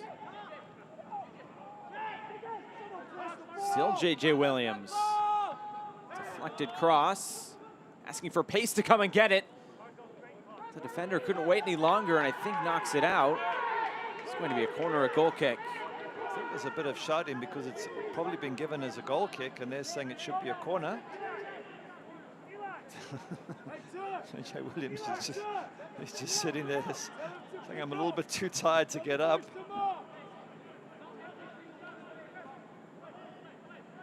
Can't actually see if it is a corner or a goal kick, but it looks like it will be a corner kick. Yep, so it seems. Of course, some pushing and shoving just before, right in front of the goalkeeper. Same plays every game. Doesn't matter where in the world it is, always just in front of the goalkeeper.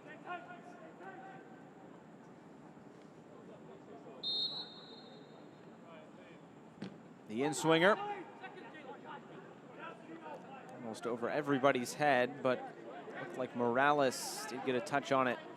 They'll switch sides. Savania causing a few problems there for Morales and leaning into him, which made it very difficult from a defensive point of view. So second corner conceded.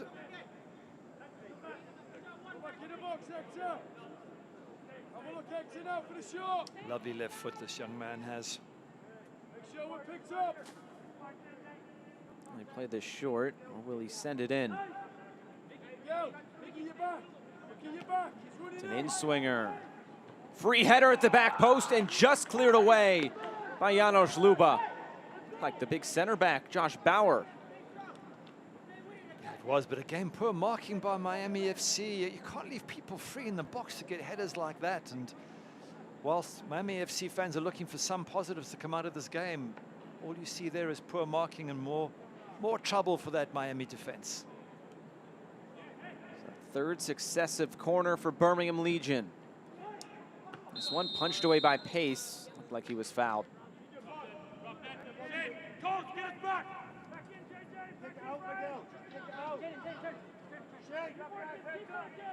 Just over 5 minutes for Miami to get something for us to talk about on their behalf. Because a 4-0 drubbing at home is not a good-looking result. And just get one goal. Just one goal would just lift things. Luba over the top.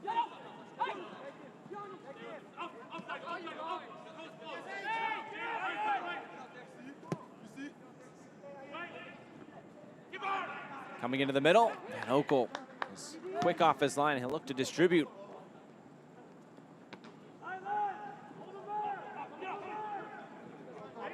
Brought down by Wright. Now Cervania. Cervania on that left foot. Right into the middle. Saved by Mark Pace. Wasn't the best strike, but you could see how comfortable he was with that left foot and how easy he makes it look. So Miami lost his possession there, lost it very, very cheaply. You actually look at the team and you wonder who would be a player you pick out and say has done well for Miami, but difficult to say. Mo Chow's had a few little chances. I was going to say him as well. Forced the goalkeeper to scramble once or twice. Other than that, Bizacourt looked good for a little while, but a lot of players have only played part of the match, so it's difficult to judge them on that. So you probably have to go with the big striker as someone who's made the most impact.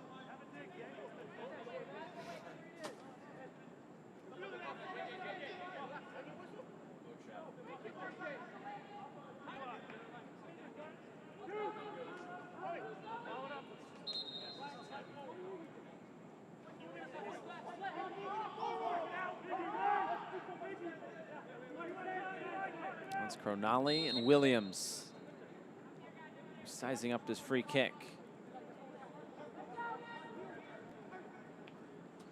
Doesn't look like 10 yards. Just goes under the wall, saved by Pace. Well, that was nifty there from Williams. It was dangerous, and the goalkeeper does well to hold on to it, because have a look what happens. We've got those red shirts running onto him. If he drops anything, they're going to pounce on that loose ball, so well done the goalkeeper.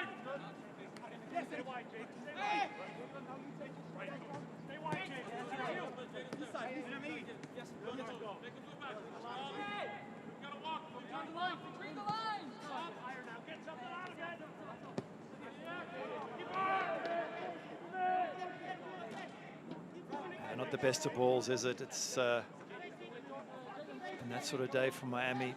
The quality just hasn't been there. Maybe the players aren't reading each other well enough. Maybe they haven't quite connected. And of course, Pace's error for the 4th goal didn't help things. So it's one of those games, I guess, that if you're a Miami FC fan or player, you want to probably put behind you as quickly as possible.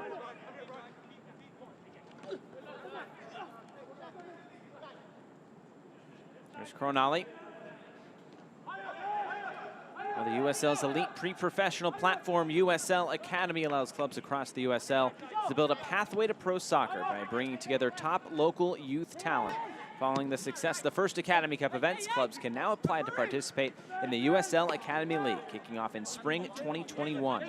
For more information, visit usl-academy.com or search hashtag USL Academy on social media.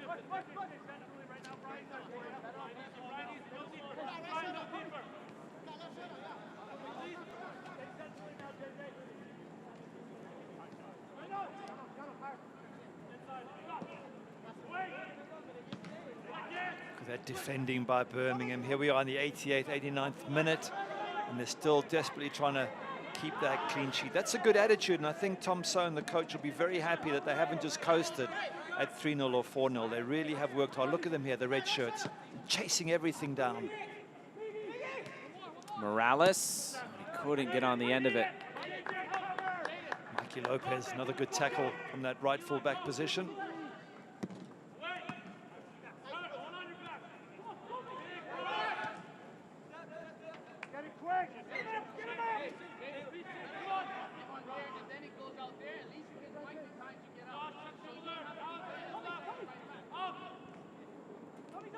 Birmingham Legion tweeting out earlier today, a happy Mexican Independence Day, and a little video from Mikey Lopez as well. He's played a pretty good match in his defensive role tonight.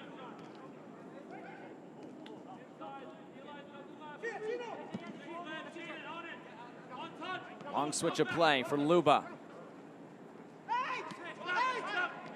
Heath on that right foot. Oh, he wasn't too far away.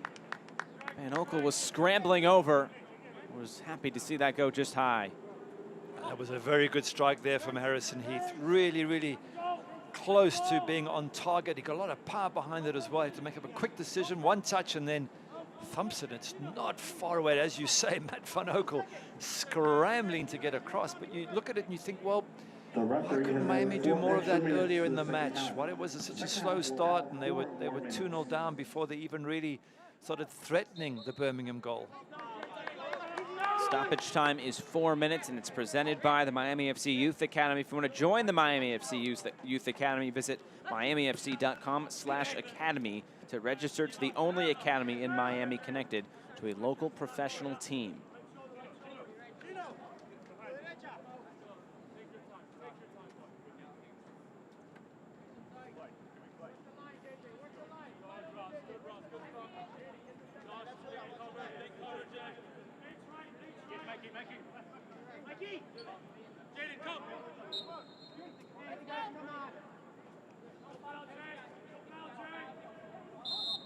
A foul against Cervania. So looking ahead for Birmingham, of course, we've talked about 10 days off before they'll face North Carolina, and then a week later they'll face Memphis. On the other side for Miami FC, 2 road games in a row. Sunday and then Wednesday it'll be Charleston and then Charlotte. Oh, tough games.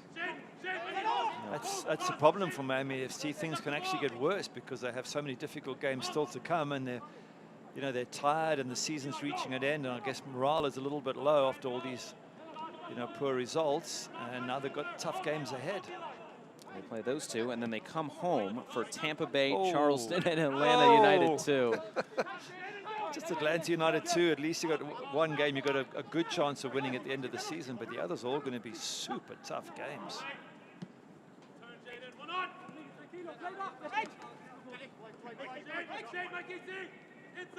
Birmingham, they'll be fighting those last 2 games for the top spot. It'll be interesting to see what Charlotte Independence does. This ball sent in. Also what North Carolina FC could potentially do. Maybe play spoiler down the stretch for some seeding in this group. Maybe even they can get into that second spot should Charlotte drop points. I think they're 8 points further back, North Carolina behind Charlotte, but there's 5 games to go and you can make up 8 points. Van Oekel's, you know what Van Oekel's saying? He's saying, I've got myself a clean sheet. There's a minute to go. I'm not going to let you score now. You wear it as a badge of pride as a goalkeeper, a clean sheet, and he'll be super happy with this result here today. The big goalkeeper, 33 years of age, lots of experience. Hasn't really been tested, as we mentioned. Mo Chow had a chance and Romario Williams scuffed one.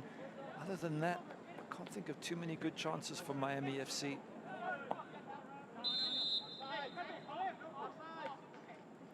Flag was up on J.J. Williams.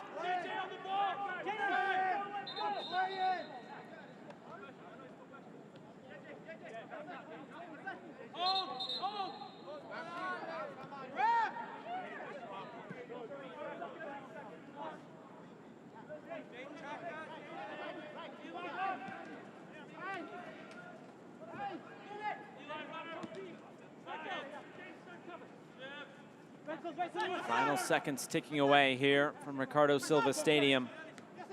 Disappointing night overall, you have to say, for Miami. Well, Birmingham, they'll be happy to get out of Miami with 3 points and 4 goals.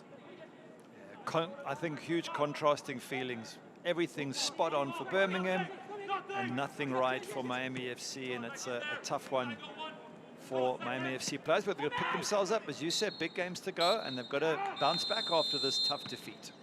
And there's the final whistle. Tom Sohn will head home with 3 points for Birmingham Legion as they take down Miami FC 4-0 on this Wednesday night from Miami. And tonight's man of the match, well, no goals to show for it, but Mo Chow still found himself in some dangerous positions. He is our Helbiz man of the match as we wrap things up here from Miami. Yeah, of all the Miami players, he definitely was one of the better ones, Mo Chow, and created problems. But there's the man who scored 2 goals, Alex Cronale. Really, really impressive and great defending. So, yeah, well, the mascot is still positive, but I'm not so sure about the players at the moment. We'll come back and wrap things up for Miami right after this. It finishes Miami FC 0, Birmingham Legion 4.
Welcome to Pita Zone, fresh Mediterranean grill.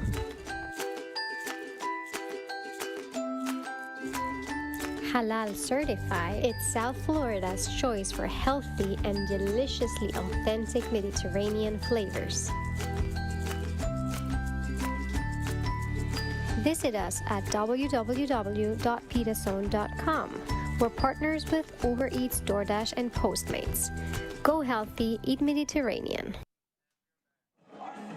Back here wrapping things up from Ricardo Silva Stadium, 4-0 to Birmingham Legion over Miami FC. Tonight's match presented by Helbiz Unlimited Rides for $29.99. So take a look at our full-time stats, or pardon me, highlights presented by Miami FC Youth Academy. We start in the 35th minute.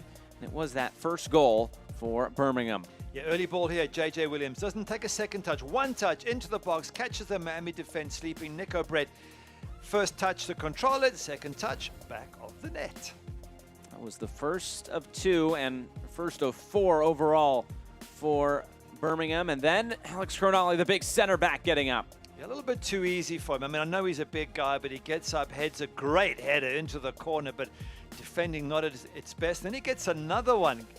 It starts from the goalkeeper, Matt van Oekel. A beautiful, beautiful little bit of skill there. Goalkeeper's going to come up with an important save, but where's Alex Cronale? He's there to tuck it into the back of the net. That flick from Bruno Lapa, just absolutely sublime. That was just before halftime, and then they weren't done yet. Neco Brett, he'd get one more goal. Yeah, Williams again with a beautiful ball into that sort of no man's land. Now the keeper, Mark Pace, comes out, but then totally misses the ball. Tough one for the keeper, always embarrassing when that happens. And Neco Brett says, well, I'll take it. Thank you very much. That's my second. And with that, I'm going to head to the bench and relax. So 2 goals for Neco Brett, 2 goals for Alex Cronale. Let's take a look at our full-time stats brought to you by Root Smarts, where you can eat your veggie chips from farm to bag in 24 hours. The possession still well in favor of Miami, but the goals not. Well, you've got to do something with the possession. They've got 2 shots on target to Birmingham Legion 7, and Birmingham Legion do it with only 30% of the possession, and of course, more importantly, the 4 goals. So basically, what they did with the ball when they had a Birmingham Legion, top class, sharp, on target, professional, got the job done for Miami. Yeah, they need to do more with their possession, no question. Even their mascot's gone down. He's had enough. Well, a tough night for Miami FC overall. It pretty much all but eliminates them from playoff contention. But Birmingham, they're looking good at the top of their group, and they look to finish strong in this season. That does it tonight from Miami and Ricardo Silva Stadium. For our entire crew, broadcast partner Gary Bailey, I'm Josh Eastern saying so long from Miami. It finishes Miami 0, Birmingham 4. This copyrighted telecast of the United Soccer League Championship cannot be retransmitted, rebroadcast, or reproduced without the expressed written consent of the United Soccer League Championship.